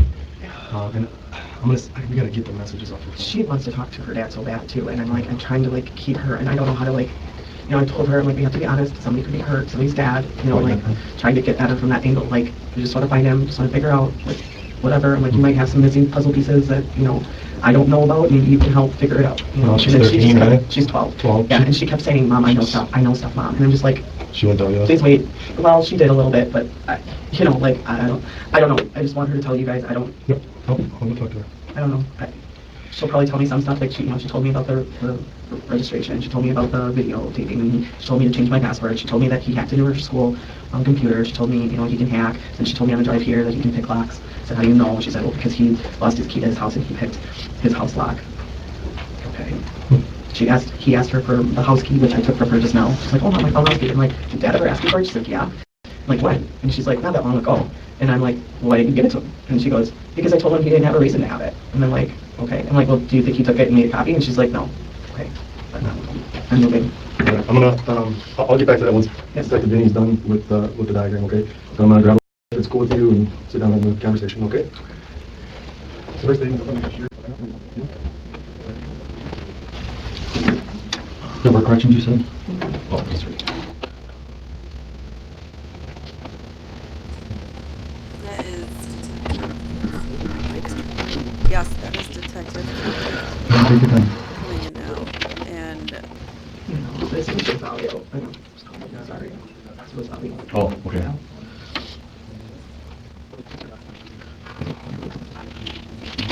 she's got corrections to make. This will- Yeah, I'm changing on all these. Okay.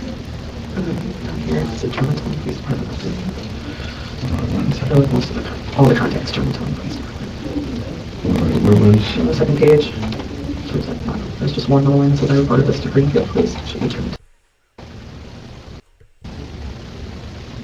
Stuff? No, it was just on it was the app that was on the burner phone.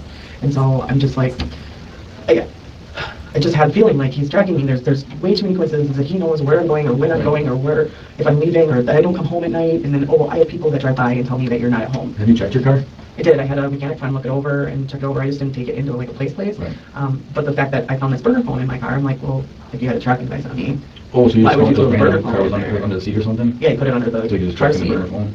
He used the burner phone to track, yeah, the third burner phone that he had, because I had already had the second burner phone that he had given to my daughter. Gotcha. I know, it's confusing, it's a mess. The third page? Yes. You can just tell me now. Third page Germantown, not again, not regional.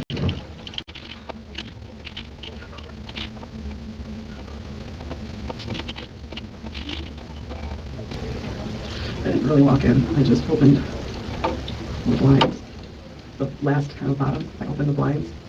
I didn't even step in, I just opened the blinds, pulled them to the side, and I looked in, and then I saw a ton of blood on the floor, and I just closed the blinds. Okay, what was that? Someone you checked on now? Last page, right, on. Yeah, fine. And so I stepped in, and stepped in. Okay, so I opened the I blinds. just opened the blinds, and I saw a ton of blood, and closed everything, closed the door, closed the blind, just closed the door back up. Oh my God. All right, Sadie, what's your birthday, ma'am? And your middle initial?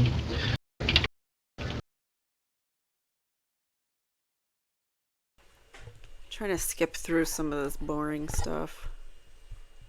That's out of Germantown as well? I work out of my home office. But I've been working from home since Sure. March That's fine. 16th or whatever that was. And approximately what time were you at the house? 11 o'clock? Today? Yeah. Yeah, I think I got there about 10:30 and dropped off the boys, and then I just said I'm just driving, if nothing else, I'll just drive and turn around and just check and make sure you're okay, like, that was like the whole thing was okay. No, that's good. That's fine. Sorry. No, you're all right. No, it's all right. I was on the phone with Becky. Because just this morning I texted her and All right, we're good. All right, so just the Rosalio and then the Germantown things, and then at the end? so 11, 19, 11, ish, about that, 11, 15 or something. All right, she's just finalizing. I'm sorry, what did you ask me? What did you say? I don't know. Sorry. He doesn't remember what he asked you because you don't answer the questions. And, I can't find my friend, my friend is missing, and, she knows his name, obviously. And the first thing she said is, call Dad. Where's Dad? It's my dad. What's she saying the daughter So, said? that being said, She knows. do you talk to him? But if you call, did he answer? Right now? Maybe? So if you called him and said, what did you do? Like, I know. as of right now, everything's leading towards him being kind of a stalker. Somehow Yeah, I'm not saying he did stalking me. it, but if there was one lead that we had, it would probably be if he was tracking, if he threw a phone in Rosalio's car or he did something, who knows, Right. Would you be willing to do that? Sure. Okay. Who I mean, considers I just him? don't know, you know, he's gonna be like, what are you talking about? He's very smart, I'm telling you. He uses my words and twists them around all the time. I mean, like, I'm like, I didn't even say that, you know, or Sure. just, I mean, it's very, very Manipulative, narcissistic. yeah, Mhm. manipulating. Mhm. Or, What do you, yeah. so if you call him and we're like, what did you do? And then, what are you talking about? You're like, where's Rosalio type thing, but do Yeah. you think he'd be like, I don't know what the hell you're talking about? Or you think he'd be like, I honestly don't know. I'm surprised that, like, I don't know. I mean, I don't know. I kind of wanted to. Like, I kind of wanted to be like, what the fuck's going on? What? Yeah, I mean, I don't know what he'll tell me. I don't know if he'll tell me anything. I don't know if he'll say, you know, what are you talking? I don't know. Yes, I'll do it. okay, I don't know what. I don't know if he'll answer. I don't even know if he knows that I'm here. Like, if he's tracking, you know what I mean? Like, I don't know what he can hear. I don't know what he can't. It's weird that you heard a conversation that, you know, unless we're sitting outside of the window, which you very well could have been that night. did you file a report Wednesday. then? Which one? Most recent time. The one that Wednesday where I like, or So I'm not familiar exactly. I didn't what really happened like there. file. We didn't. So I had contacted the Germantown Police Department over the course of the last couple of weeks because I had a feeling like he's tracking me. I found his phone. I found the other phone, and these were the two ladies, the sergeant and the other officer. Stuff. And so I just reached out to them because they were already on the case, and I said, you know, I mean, she had a feeling. I know this isn't really related, but I'm having issues with, you know, Zach, and anyways, before all of this, and I said, and I feel like he's tracking me or something's going on. And they're like, well, you know, we can help you. We can either put a video camera outside the house or, you know, whatever. And then I said, well, where would a tracking device be? And like, I found that he purchased these tracking. I don't know if maybe it's on it, you know. And they said, well, here's where we would put it, or, you know, here's a place. Which is, they said, really just go and take it in somewhere and have somebody look it over. But then she said, well, the scary part is we did that once, and, you know, they disconnected the battery and reconnected the freaking tracking device, and I had no idea it was the tracking device. I'm like, well, great, you know. So I don't know much about that. So I just kind of been keeping them in the loop and then just documenting. And so I have at home, I have written, I probably should have brought it. But I just have like just these last kind of things written down about like the burner phone, and she's been telling me, and because she's not, you know, like, well, when she tells somebody, and you know what you, and she's like, I want to get in the middle of you, you know, she's Sure. a kid, How old is she? 12, and she's just so torn, you know, just Sure. I mean, I can imagine. Okay. Let me go get that paper real quick.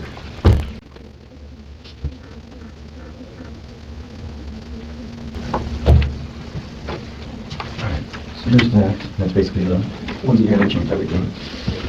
If you can sign a date in the lower right of all of them. Actually, you know what, before we do that. Alright, so here's kind of the layout. So we're gonna do this layout kind of as you're walking in the door from the hallway. Alright, is that easy Okay. for you, or you wanna come in the patio door? It doesn't matter, I guess. Yeah, I can come in from the main door. Okay. Okay. So he's the got- kitchen's over here. Yeah. Yep, so here's the kitchen. Yeah. Then he's got the couch, Yep. futon type couch. Mhm. He has a white, like a little table, two tables. Yep, There, it slides is together. that usually right here as well? Nope, it's in the middle. There's a rug right here. Okay. What does this rug look like? It's gray, like kind of stripes, gray-ish, gray stripes-ish. What is this? You know, it's got like a pattern on it, stripe type pattern, not stripes, but some type of stripe pattern on it. Gray. We used to trip on it when So we it's- danced in the living room. So it's is it like all gray with like a light gray and a dark gray stripe type thing? Yeah, like that kind of thing. You know, it can have a lip up that would trip on it or whatever, you know, pull that. Okay, so this. And then the white- tables are usually right in front of the couch, Okay. on this rug, on this Okay, rug. so Yeah. right over here. Yeah, like on the rug. You know, in front of the couch, on the rug. Okay. And Okay, so then he's got like a cabinet here. Yep. With the TV. Yep. And another like white cabinet. all of that looked all right. All right, table is kind of Pushed back. That's what I noticed. It looked weird over there. So typically the table is like right in, closer to the end of this, in the last chair. So like when we sat for dinner on Saturday, Okay. sat here, I sat here, sat there, and then Rosalio sat here, over to this side. This table is moved all the way over here. Like it's not up against the wall, or Got you. there's usually like a, you know, her Barbie dollhouse is there. There's a bike that hangs Yeah, that's right above good. that, and then usually he's got kind of like a pile of clothes Mhm. or something that, you know, clothes or the kid clothes or something, and then like sometimes there's like any work equipment over there. I don't really look like at all that stuff, but I just know that the table was definitely moved over this way, and when I looked in, the table was pushed back, and the chair that he usually has his coat on, or that's like right there at this here, was over here. Well, you have it right there, that Yeah. chair, and that was, yeah, and that's usually there, and everything else is moved. Yeah, and I didn't see anything else, so I don't know what the rest of the house looked like. I mean, I know what his house looks like in the bedroom and everything, but Okay, so do you immediately notice that the kitchen for the dining table was out of place? and then I'm gonna stick yeah, that real quick, I'm sorry. It Yeah. was like pushed back, pushed back. and The chair was just out of place. It was not where it usually is. So it's usually at the end of The table. table. And the table is usually all the way back. And there's chairs around it. So the table is at the end of the wall. All the way to the end of the wall? By this, it's like right towards the end. Yeah, of the yeah, yeah. wall. No, I'm saying you guys found the table all the way to the end of that wall, correct? There may have been some stuff back here, yeah.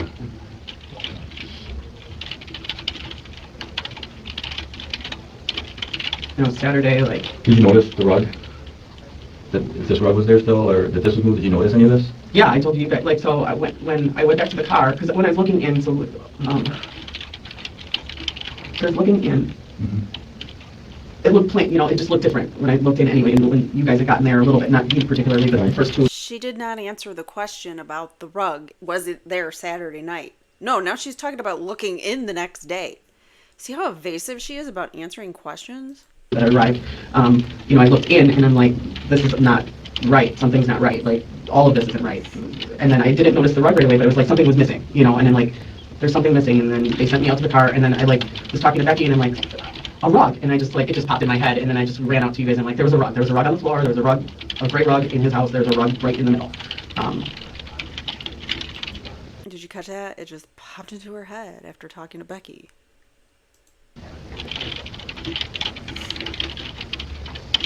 Sorry, my head is just No, that's fine. Take your time. racing right now. The tables were moved over all the way. His work belt was sitting right in front of the patio door there. That's weird. It would have been just sitting right there. And it was empty. There was nothing in it. There was maybe like, I don't know, I saw like a tool or something next to it. And then like that table was there. And then I could see like a couple of blood splatters on that table. And his wallet was on the couch. It like perfectly upside down-ish weird. And I'm like, that must be his wallet. That's his wallet? And one of the officers lifted it up and kind of looked and put it back down. The blanket was perfectly folded at the end of the couch. Like if he would have been hanging out or like at home and would have been hanging out on the couch, that Cubs blanket would have been all goofed up or whatever. But like it was perfectly folded. That pillow was perfectly set like up there. He's not that mean. I was Like, going to ask, is he normally tidy like that? Or? not really. I mean, he probably folded the blanket up, but you know. And then there was a beer. He drinks Coronas very typically, and I noticed a beer bottle sitting, and I said, that's his beer bottle, I'm sure of it. He drinks Corona or whatever, and it was sitting on this TV stand. Okay. And then the officer mentioned that the air freshener thing was on, but it's almost always on every time I go there. He's got that running. Okay. I don't know how many hours it runs for. Yeah, I think unless you have a timer on it, it kind of runs as long as it's on, unless you have a timer or something that can move it. You know, I don't know. The TV was on. Can you, so where that freshener thing is, what else is normally on that? Like, so there's the freshener, and then he's got like the scents that are like right next to it, and then there's a bowl where like he would normally throw his keys. Yeah, there's a bowl there that he normally throws keys and like, you know, like a knife or something, you know, like a just stuff, keys, junk, with like a junk thing, pile thing. It's just kind of like, you know, your place where you throw your keys and you go in. Yeah.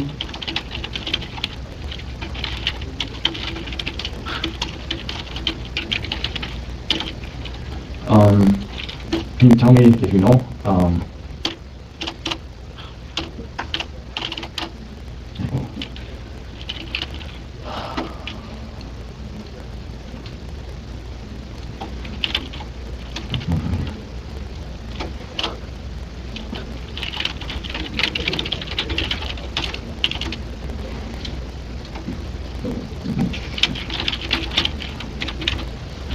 as far as, do you remember there being a bunch of like small rocks and things like that up in that area? Yes, yeah, so the little rocks that were on there, we had just decorated those on Saturday with the kids. And just made those. We were decorating them with the markers. And those were still sitting there. Do you ever recall there being like a larger one, like a purple colored one? Mm-hmm. Okay, what was that? Was there any significance about that? We were playing with it. Like, oh, I found this one, and she was going to write on it that night when we were on Saturday. She was going to write on it, and yeah. And the markers wouldn't show up on the purple because it's so dark. And she's like, oh, no. I'm like, well, let's just go outside and we'll get a couple of little tiny rocks that are clean, and then, you know, our bright markers will show up on it.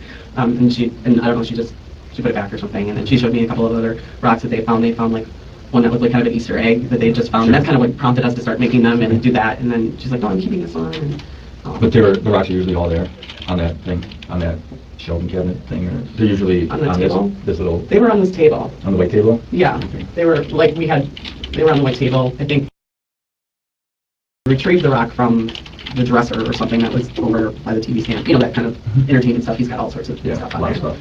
So, Um, yeah, she's just showing me all the stuff she made. And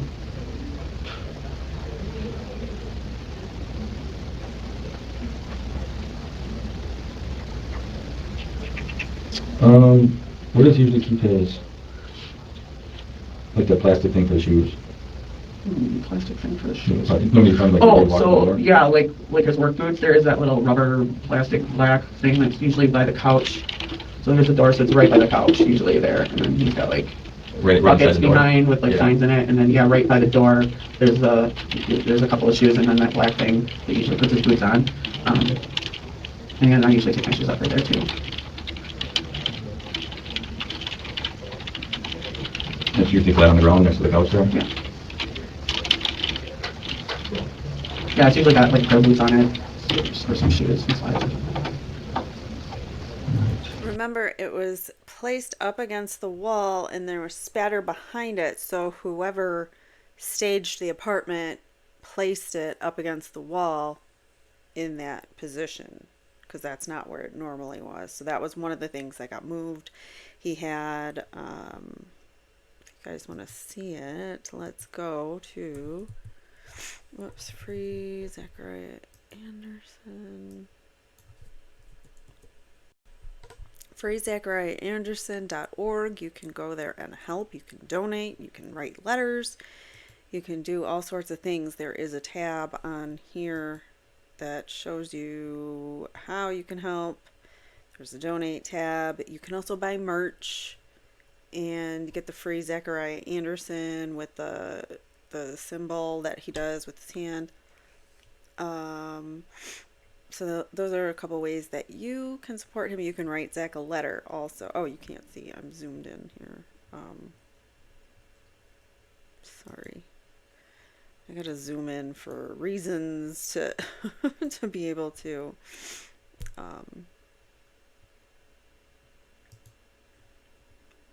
stream. I need a different. Yeah, let's do that. Okay, here we go.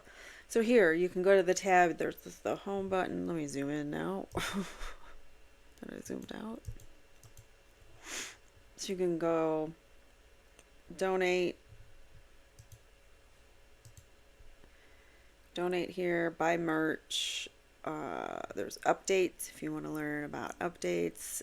There, you can click on here, how to help. There's ways to write to the legislature.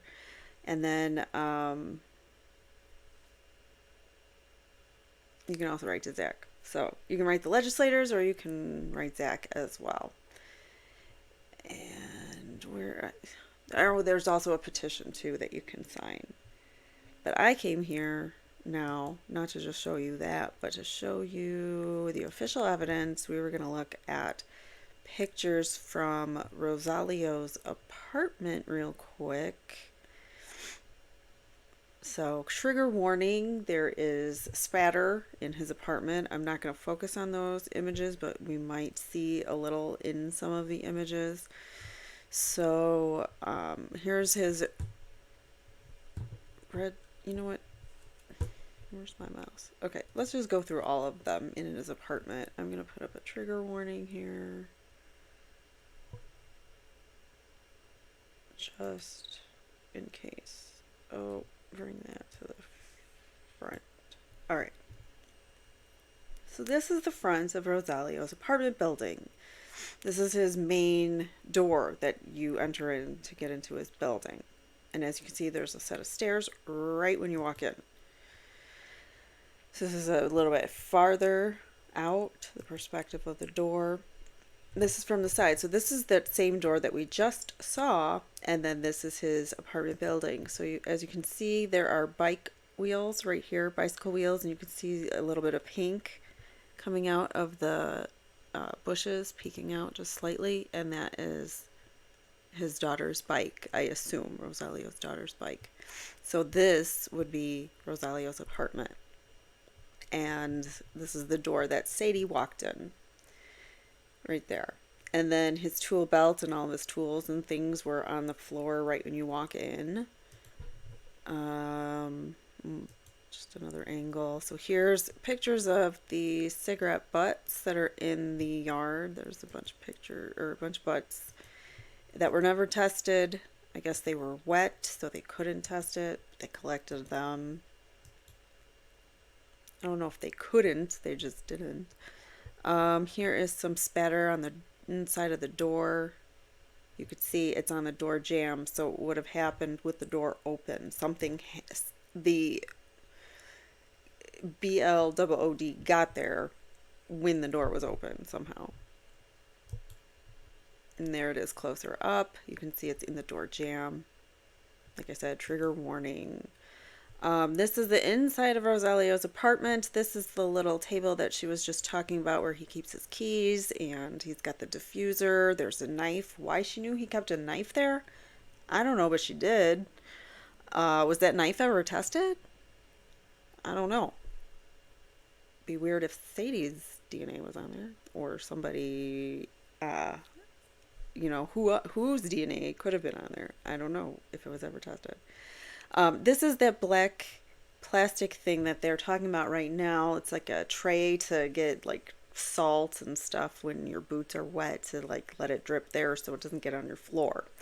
So that's the little boot tray that they're talking about. And normally it was face down by the couch, as Sadie was saying, but here it is up against the wall, not being used, but more importantly, there was spatter behind it. So how did the spatter get behind it unless somebody moved it, is the big question there.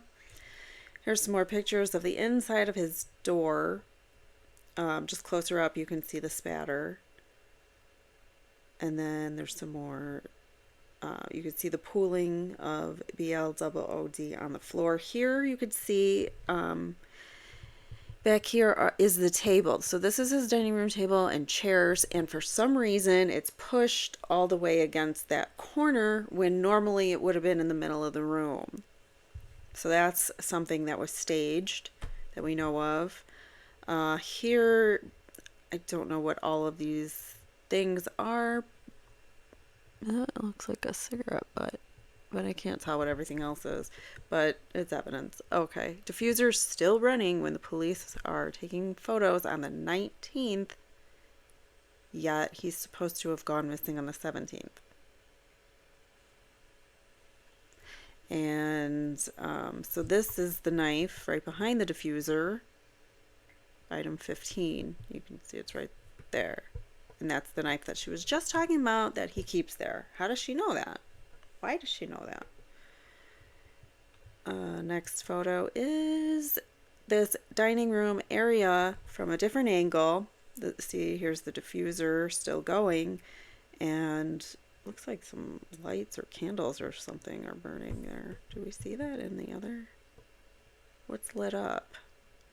Oh, maybe it's glowing coming from the bottom of the diffuser. That's what I think it is. Anyways, this is an angle of the dining room here, and you can see just the corner or the top of this one chair, and you can barely see, like, it blurred in the background, but this is the dining room. So why it's all pushed back there is weird. It should have been more in the middle of the room.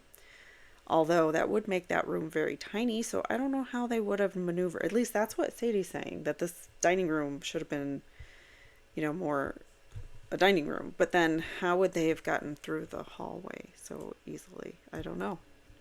That's what they're telling us. This is an image of, well, you can see, you can't really tell, but there is spatter on things on the entertainment center. It got on all of the furniture in these rooms here. And then on the ground here is part of the pooling. And as you can see, there may have been a rug there, but we don't know where the rug is.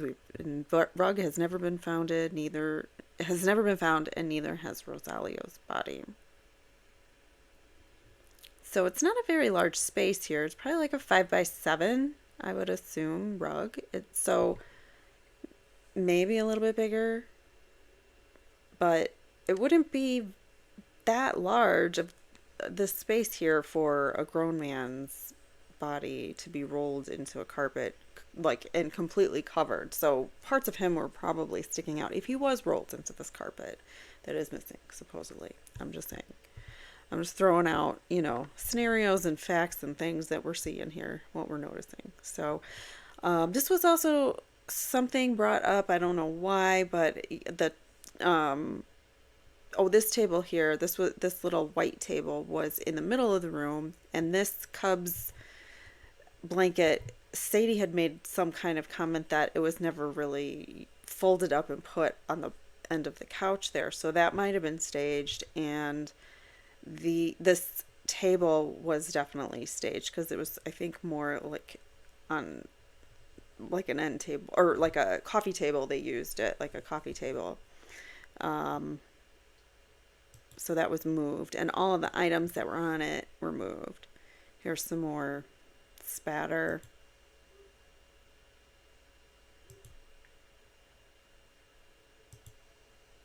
I just want to go through them, not say too much about them because YouTube.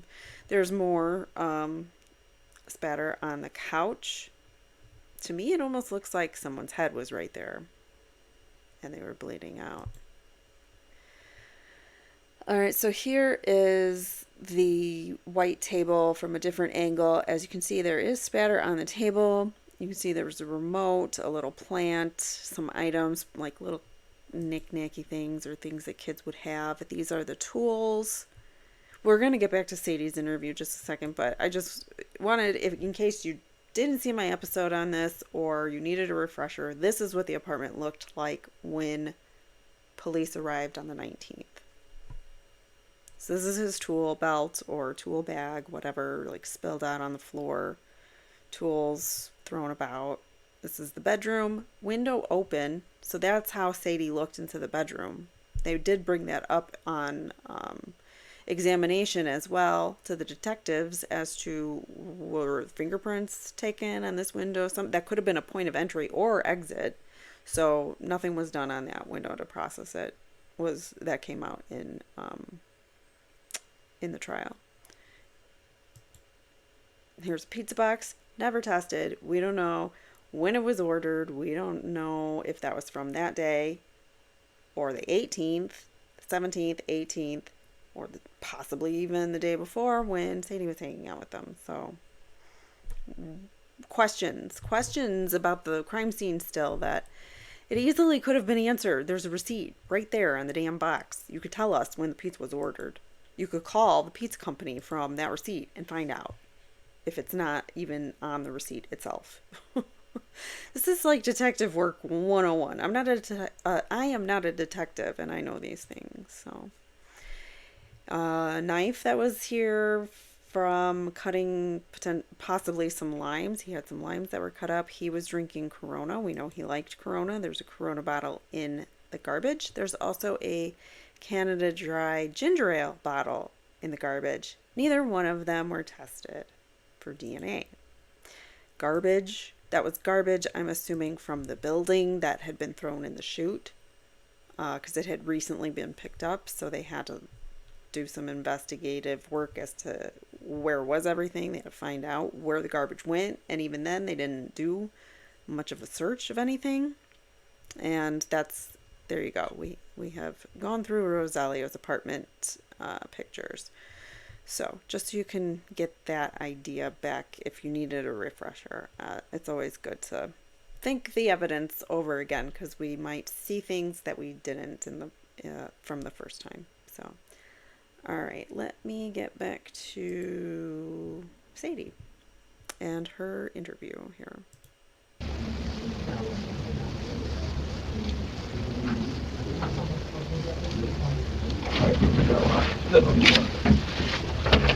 Anything else? You need to Oh, I'm not off.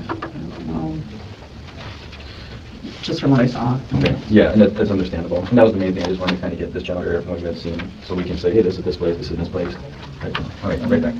I do want to bring up, earlier I was looking for a timestamp and it is down here. So she started her interview at like 4 something and it's now 6 something in the evening. And remember Zach, well, I don't think I told you guys this, but Zach will come in for his interview like 10 o'clock that night. That might have been in the trial. I don't know. I know it was, they talked about how late it was, but I can't remember when or where we talked about it. But anyways, so Sadie came in. She was in for 2.5 hours, a little over 2.5 hours, and then they bring Zach in very shortly after. So where is the detective work in between? How did they confirm the things that Sadie was saying?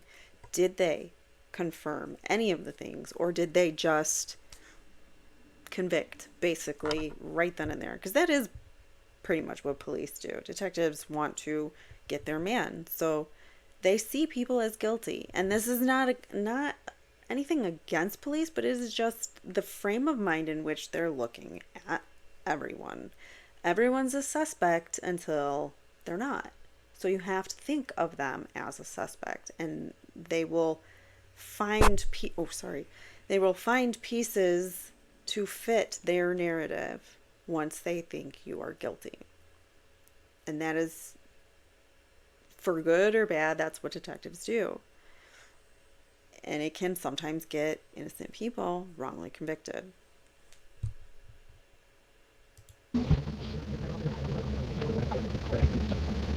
Right there. Sped up. We can even skip through some of this. Okay. I have to ask you a question. Am I allowed to talk about the pot? So this is OA, who we've been referring to. This is their daughter. We've been referring to her as OA because she's a minor.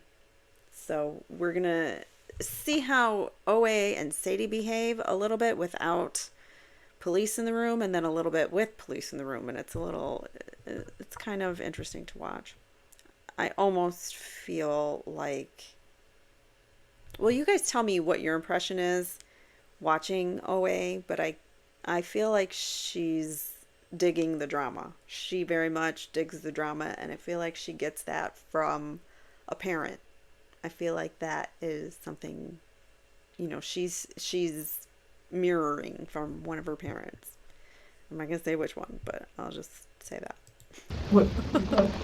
Look, you're not allowed to say that Dad had it in California and stuff. Okay, girl, They already did. because you got caught. Okay, well, What are you trying to say?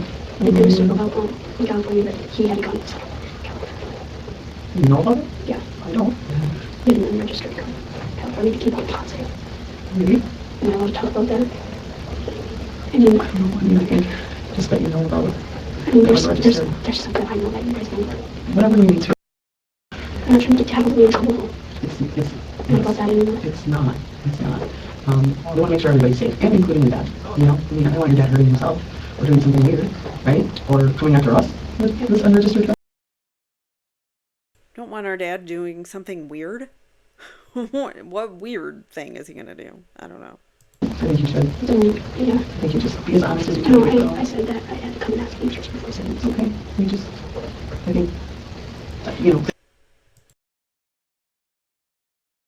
I muted myself, not it's not muted to begin with.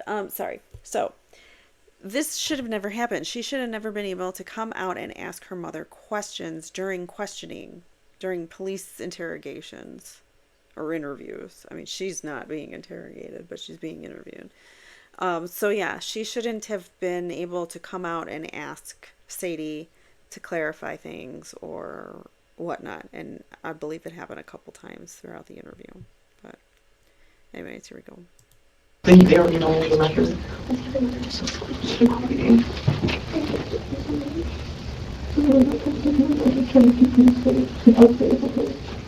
We can go back home tonight. Yeah, no, we're probably gonna see my grandma. Or go by the keys for the boys. I need to be with the boys. I need to get the boys. So maybe we'll stay at Becky's or something. Just for the night. I don't know. I don't know right now.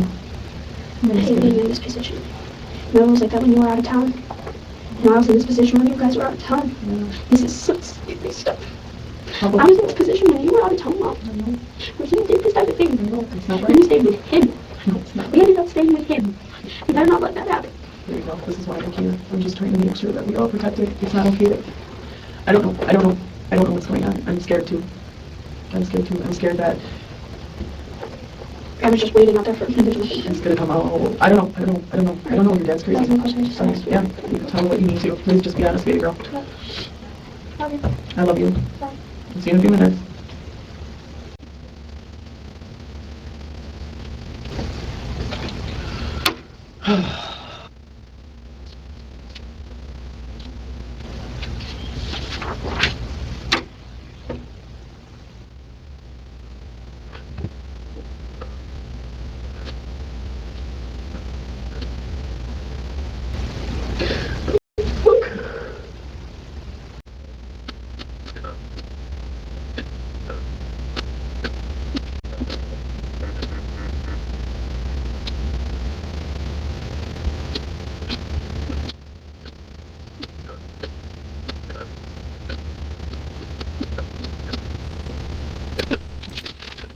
Sorry, we're gonna skip through here. I'm back. I'm here. The dogs are all inside.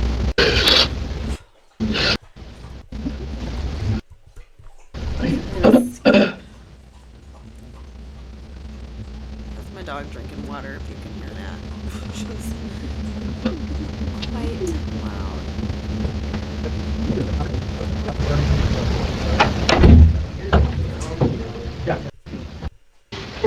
Oh, that's what they're drawing. Fill all the paperwork out. Did you? No, I didn't have to. It's at his house. Not from his house. No, that's what they're drawing. I made this thing while I was just sitting there. I was so bored. I was just like, okay. We at least have a phone that you can play a game on or something. I want to get back to Grandma Nini. I think she's been, poor lady's been sitting out there. I needed her in here. I'm hungry. I'm scared. What are you scared of, Mom? Your dad. No shit. Like legit. Do you think it's the right thing to do in this situation to, like, tell your daughter, I'm legitimately scared of your dad? He's crazy. Do you think that's wise? I mean, I'm not a parent. I don't know. My dogs are my kids. But still, I don't think you should be telling your kid, I'm scared of your dad. I don't know. Jeez. Now it's the other dog drinking. It's a cute picture of us.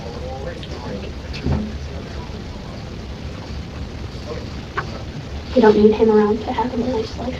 Cool. Yeah. Yeah, I know. I was trying to just do what we needed to do. That's what I always do. Just do what we need to do. This is too much. This is too much. This is way too much, babe. This is way too much. Why don't we call Dad? And because he wants me to check in with him every day. And what if there's like background noise that we can hear or something? Because we're not detectives, babe. Because this is serious. Because we can't just call Dad without direction. Well, it's not you, it's me, and I'm not gonna say anything. And I could just say, hey Dad, it's just me checking in. This is one of those moments where, like, Yeah. No, but it's a good idea because then, if someone is in the background, then you can hear, like, them going, or you can hear them scream or something. I know, sweetheart. It's not I that. appreciate you thinking this is bigger. Yeah, Mom. But we have to let the professionals do their job. We're not the detectives. You're not the problem solver, baby. You know, I mean, I know. I hear you. I don't think that is with him, sweetheart. What do you think he is? Hurt. Where? Don't know. And maybe not even alive anymore. That scares the fucking shit out of me. Why do you think Dad did it? I don't know. I don't know what to think right now. Or had somebody do it? I don't know. Who else? Who else would hurt him? Who else would want to? I don't know. Maybe he didn't tell you something? Like what? I don't know. He's been honest with me about everything. He's got kids your age. He's not weird like that. He's not all messed up. He's just normal.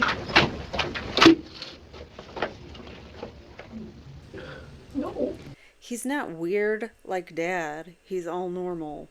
What? What are you telling your child? Go.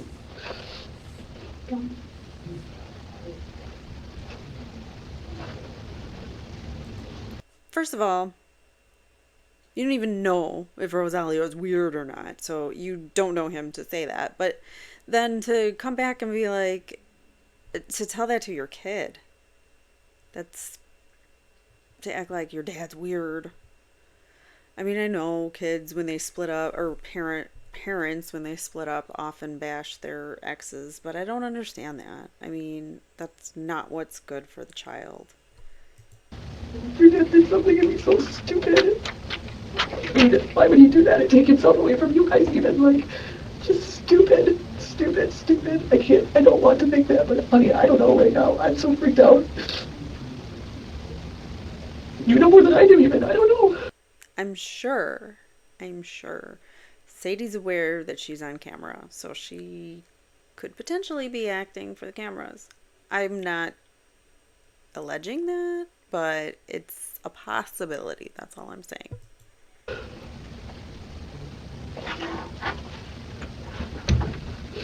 Where are you going? For what? Come here. No, come on, stay here. You need to just wait a second. I don't know. I don't know.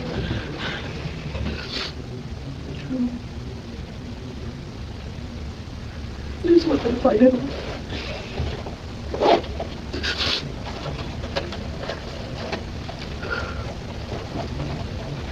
Where'd you put the purse?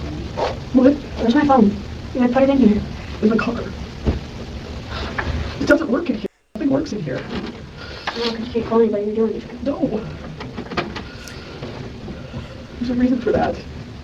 This is serious. I'm not kidding you. Like, if anything's been serious before, this is fucking serious. Like, what's serious, serious? Like, I've never been in this position before. It's fucking freaking me out serious. I would go back to the house. No, most moms like stay strong for their kids. She's trying to freak out her daughter. I feel. I don't know. It almost seems like it. Like ever? No, like, until I know what's going on. How long do we stay? I don't know. Talk to them about it. They just want to protect us. I want to protect you. I don't want your dad trying to come and taking you guys or hurting me or I don't know. I don't know. Your dad is unpredictable. I don't know. You know that. I have no idea what he's capable of.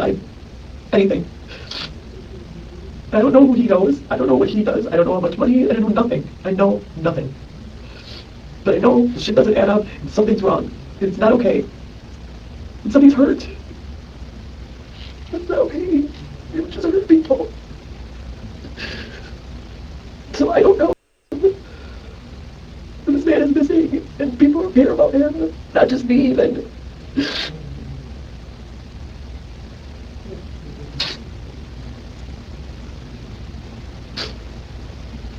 We can't just call Dad. That's not how this works. I don't want to talk to him. I'm scared.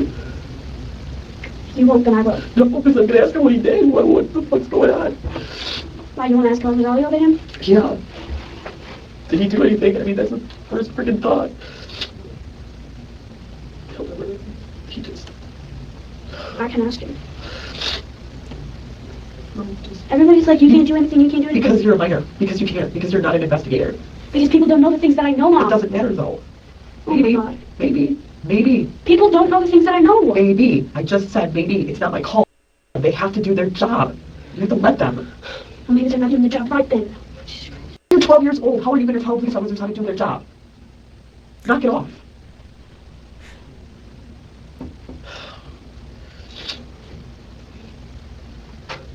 This is not a joke. This is no game right now. It's not just like, oh, we can just figure it out and solve the freaking puzzle. Just let them do what they have to do, please.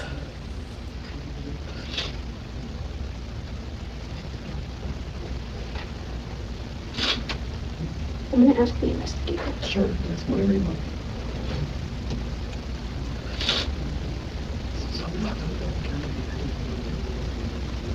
I have to go pee. Can you please ask? Yeah, I'm going to. West Dallas Greenfield somewhere? I don't know. It's a Greenfield, but She might know more than I do. Yeah. I don't know. I mean, he's slipped up and said West Dallas and Greenfield both. So To maybe you. it's on a border or something or some. all right. Oh, well, West Dallas doesn't hit Greenfield. Maybe Greendale. Is it Greendale possibly? I don't know that area very well. I'm not Greenfield north, south of Franklin, or like southwest of Franklin, Oak Creek. See the other houses? Does he have rental properties and stuff? Oh, he does. He's here. Yeah, Is he my by brother foreclosure? lives in one. Is he by foreclosures, or how does he? He used to. He would buy like a condo. Yeah, like you know, he's got a couple of those, and then they like were bad. Like he didn't look. They had liens on him, Sure. and then they took him to court, and so he had been in court cases with them.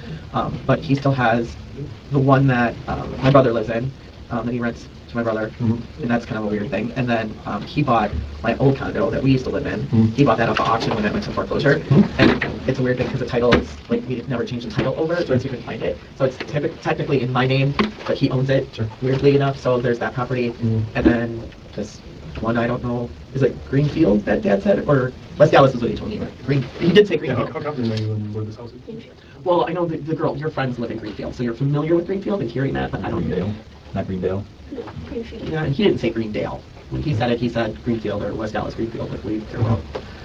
So is he buying that house as a rental property or buying it for himself? Buying it for himself. He bought it because right after he goes to jail, he's going to move into it for probation. After he does probation, because he doesn't want anybody at his house in the fall. So he did say that he wanted to have his probation time.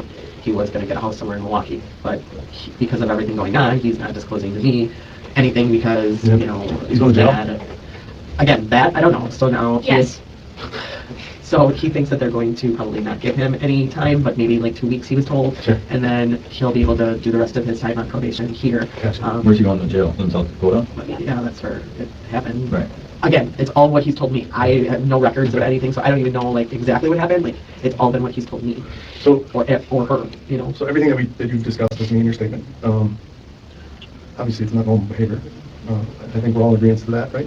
I am. Yeah. I think he needs to understand that this is not normal. She does. Okay. She does. Okay. She's been great. Okay. She's I know. she's a very smart little girl. I shouldn't She say little girl. certainly is. She doesn't like being called that. I know. A young adult. How's that? Yeah, she's very smart. That freaks me out. That's Rosalia's phone ring. Uh, So, we have more than enough to charge stalking, okay? And I think we should proceed with that. Reason being, obviously this isn't gonna get any better.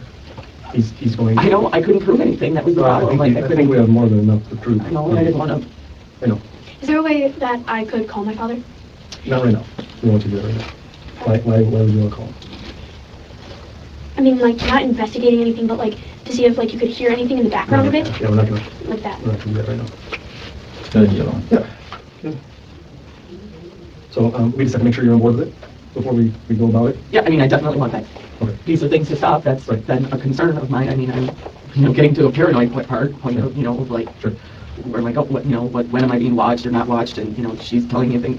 It's just not healthy Right. all the way around. No, everything you've said is she's confirming it. You know what I mean? Without me telling her, she's coming out and telling me she knows all this stuff. And it's for someone to get stalked is one thing, but then to bring your daughter into it, and I think that That's why It's it's completely it's different. not okay. Mom, well, I it didn't- wasn't over video that I saw it, What was it over video? where I saw you and Rosalio together.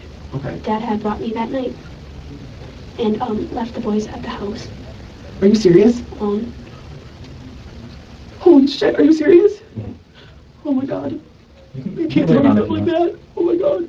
Okay, so what do I we? think this is important for you to know, though.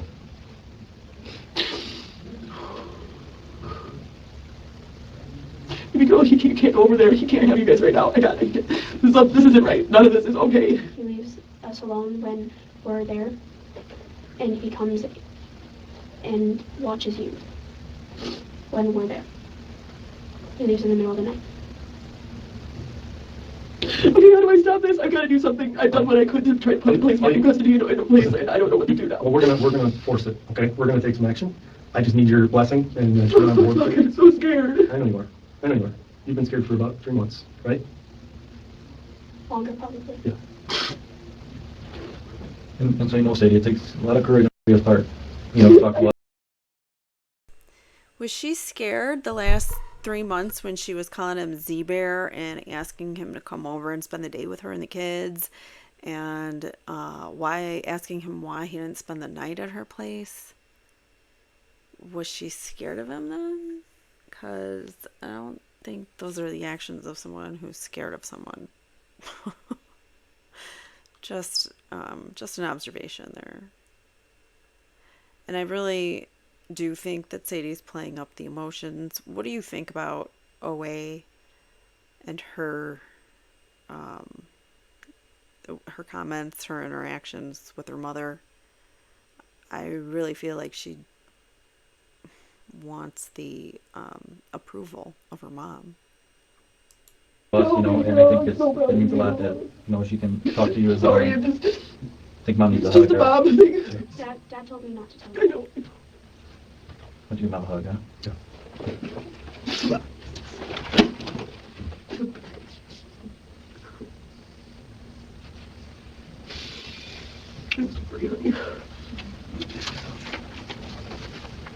You can put this over to me. Yeah. Give me a minute. I'll give you guys a minute, okay? My name is just wrong on there. You spelled it. Oh, yeah. Oh, no, not that one. The other one. I just changed it. Oh, that's fine. Put the chair over there if I'm not, you don't have to sit across me. That's my back.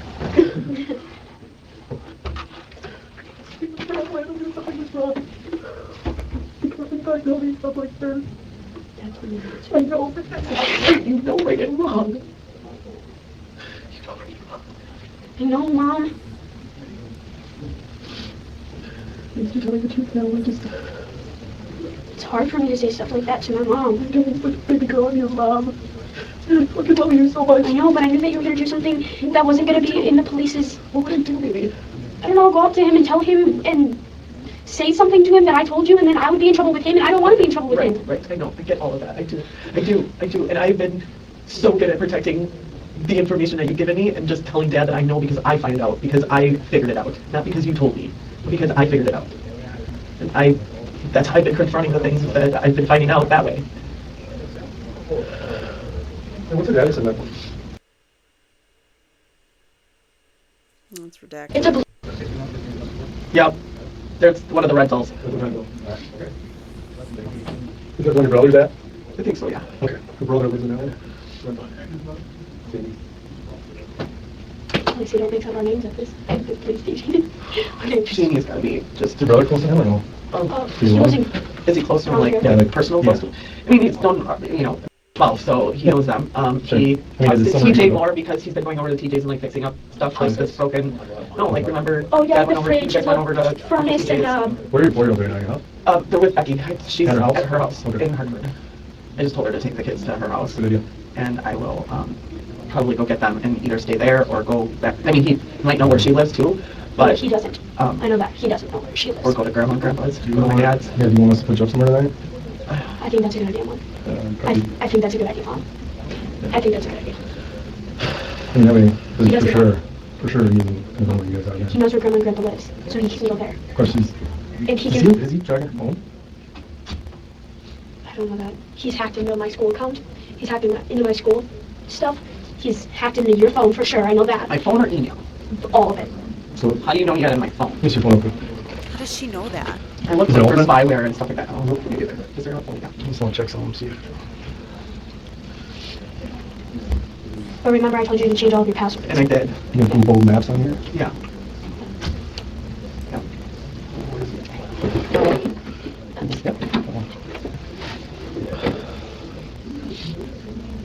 Sorry that I have to tell you that way. It's too much.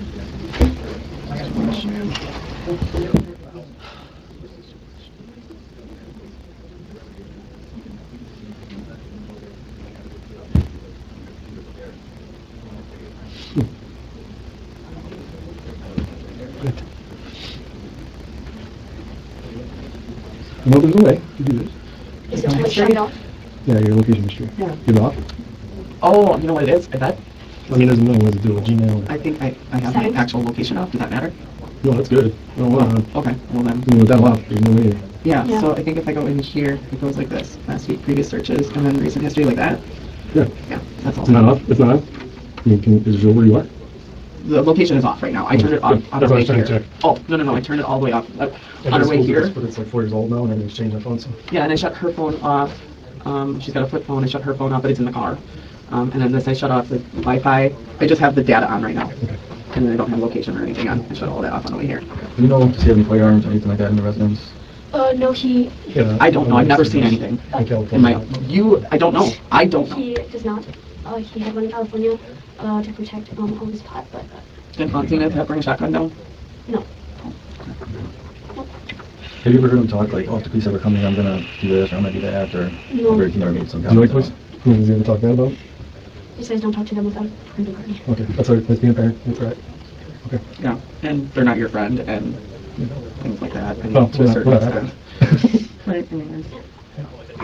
He did have a barricaded thing where he had a slab of wood on the floor that he had screwed into the floor with, and he would put like a wood block right there. When they went to serve him with a temporary restraining order, Yeah. they banged on the door and didn't answer. Does he still have that there? No, So that was one of the things that he put there. because no one's Because of the coming to police his or house. because of the pot?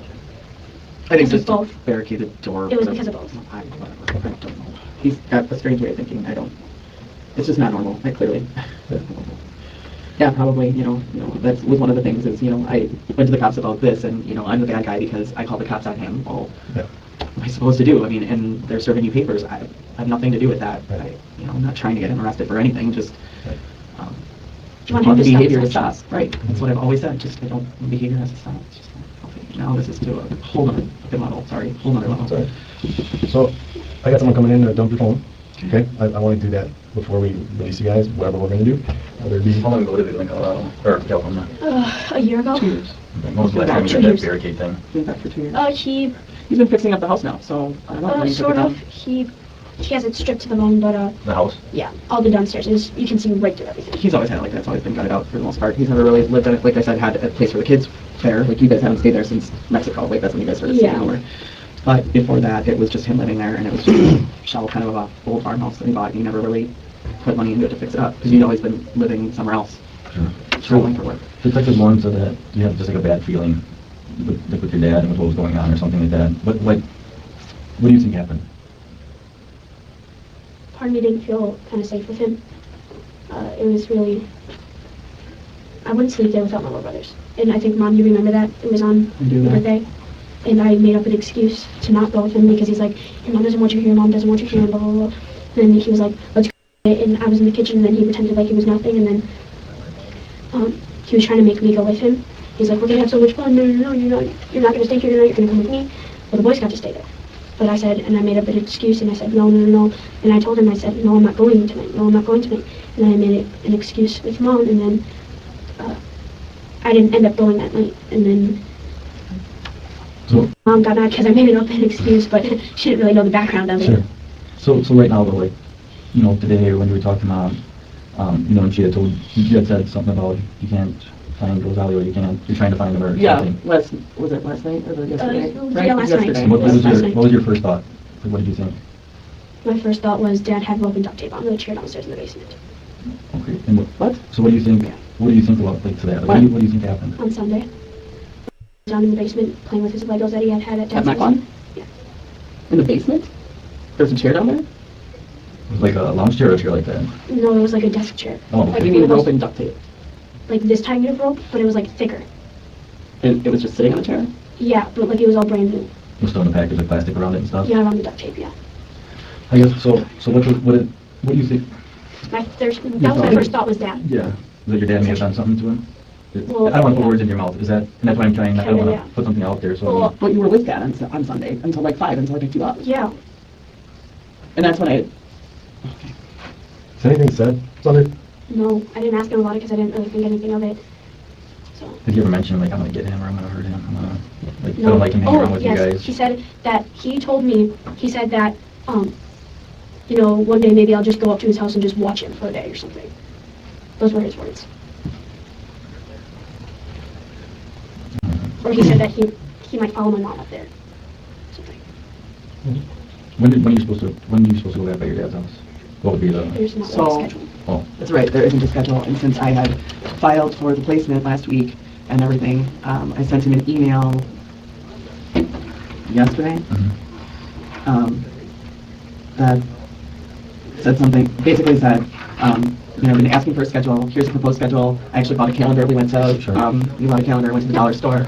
And the purpose of that was to kind of itemize every other weekend, starting this weekend, because she said, Dad wants us over on Friday for a bonfire, and yada, yada, yada. I said, okay. And we'll start it from this next weekend. That was my email, was basically like, so starting, 4:30, Friday to Sunday at 4:30. You can have that weekend, and then let's just do every other weekend, I propose, from here on out. That allows you to have the kids on your birthday weekend, Father's Day weekend, and then Christmas, I said I'm willing to negotiate for the boy's birthday. I haven't heard any response to that email. When I talked to him yesterday, I sent you an email, did you get it? Because we had talked about a little bit on the phone yesterday, or last night, and I said, did you get my email? And he's like, no, I'm not at home. Which is weird because your email's on your freaking phone. So like, unless he didn't have it on his burner phone, because I don't know if he had some other email address on that one phone that you had. And I didn't It's know. give me all I That love looked really strange. at but- gmail.com. How many phones do they have? What is it? Give me all I love. Oh yeah, that's that other Yeah. email. I don't know But, much about that one. And then I just know the anonymous identity and CJ. There was a cracked one that I had. Right. There I told was, him about those three. yeah, there's 3. I think I only have the phone number 2 though. Right. I don't know what the phone number would have been for the other one. I know the one that has the cracked one, but that's the only one that I know. Right, because you had that one. Yeah, And That- and that was that's- for a different, yeah, That was the one that was taken. The Germantown has that one right now. Okay. yeah. They still have that one. Yes, he does. He works at NHC. Yeah. To our knowledge, What- like, what, hours? Part-time, and it's like, It's like for 20 hours a week or something. yeah, like During night hours, during daytime No, hours? during day. early morning, it's first shift. No, It's Milwaukee. no, it's not. It's second shift. It's like from 2 to 7, I think it is. Second Like shift 5 around. hours. I don't know, and it's Yeah. like, could be any day. 4 days a It's week. never 4 days. That was the schedule, but because the school is not in session right Oh, now, yeah. he's not really working, he's just doing little stuff here and there. Part-time, and then he works for, then he helps his friend at AV Design. He doesn't even have that anymore, What do you mean? the pot plants. No, he doesn't. No, that's been done for a long And I while. think I said that he took him over. That's been done for a while. Yeah, I don't. Does he always have pot? Like, I mean, he's going to pick up 27 pounds. He's growing That was 72 just a pounds. whole another secret thing that he kept very, I mean, there's quite a bit of money in that. I mean, you get up to pounds and pounds of weed. I never saw. Like Alley. Yeah, like I said, we've lived off of my income. I've not seen a dime. Wow. I mean, Yeah, houses. okay, so yeah, like maybe here, $100 here, or he'd go to the grocery store and get, groceries and come back with, junk food or whatever, for the boys. Much appreciated by all means, any little bit, but it was never like, oh, hey, I need this, or we agreed upon, this amount every month, or, anything. In He fact, pays for the boys' I daycare. didn't even get a car until just this past 2 months. last year, because we needed a vehicle so bad, and he bought an Audi and A van. another van and everything He bought a before. van, an Audi, a He got a stick vehicle shift, that I and needed. and a new car that's in California. What? Yep, he has a car in California. What? Yep, that's what he said. When you talked to him last, he was still in town? Yes, When did you talk to him last? just on Wow. Sunday. Oh. That was the last time I talked to him. when I Oh, you saw don't him. talk to him like every day, like, he's like, I'm oh, hey, how's it supposed going? to. I'm supposed to, and then he Oh, I said, got 2, then he but I texts can me get when I'm supposed to call him every day. He gave me And the then phone he, number, he's the 262 and then he says, well, you should be calling me every day. And I said, This if is you want his to main talk, phone. you can call me because I'm doing stuff and I forget. Yeah. And he says, well, you don't forget about the people that you love, do you? And I said, that's not the point. Right. I'm busy doing No, other like stuff. If you want to talk, call me. I have a phone, They're call me. both talking to him at the same time. Yeah. Those are those track phones. I don't know where He gets got them from Best Buy. There we go. Best Buy? Yep, in Menominee Falls, I think. Or is that where they are? Menominee Falls? Right by Costco? Yes, yes. It is Oh, really awesome. okay. And,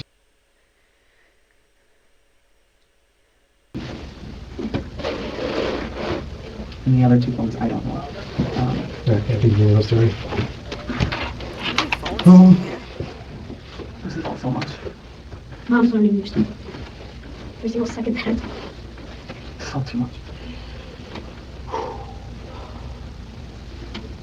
So, I'm gonna grab some Google swabs from you, just because that's what we do.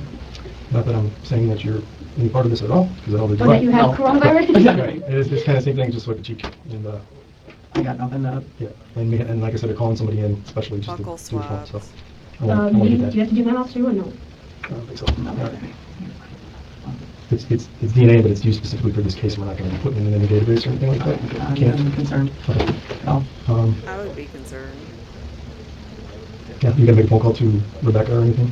Yeah, I mean, I will, and I'm worried about Jeannie, who's been out there waiting for Oh, us. she can come back here too. Yeah. Or you know what, if you can go back in there, that's fine. Yeah, I just want her, she's so worried too. Like, she just came here for me and her. She's out there. Yeah, we'll go back in there. You And my can- dad is sick and he's at home, she takes care of him, so Yeah, it's he's getting late sick, and so- I need to kind of figure out, I need to get to the boy. All right, so that was the To get 'em allowed. oh, So- hello. All right, with that, let's Stop. That's Dave with MLS Making Law Simple. He's got a good channel. I like. He actually got me back into this case because he puts out updates on this case on occasion. So he got me looking back at the evidence and really thinking back on this case. So everyone should go subscribe to him. He's had Solomon Anderson on his show once, his, Zachariah's brother. All right, so I'm looking for this. This is what I'm looking for. Okay, good. Here we go. Oh, my curtains look dizzying in the background. I never even noticed the pattern on there, but it really stands out here. Anyways, so thank you so much for watching. This has been Sadie's interview, May 19th, 2020. And what do you guys think? Like I said, I mean, I interjected with my thoughts all throughout, but you guys can pretty much determine what I think of Sadie, what I think of the investigation, period. It was just terrible, and it was narrowly focused on Zach. And I do recommend, if you haven't already, watch my episode 13 Reasons Why Zach is Innocent. It really breaks down a whole heck of a lot, and you see it from a different perspective when it's all laid out right in front of you in a list. So I thought that was an interesting way to look at all the evidence. So if you guys could just please give me a like on this video. Don't forget to comment, subscribe, and thank you so much for joining me. I will see you in the next one. Take care. If you've been impacted by a true crime and would like your story told in your own words, or if you or someone you know has been wrongfully convicted or accused of a crime, please write to crimeincourtchannel@gmail.com and tell us your real true crime encounters. Thanks for watching.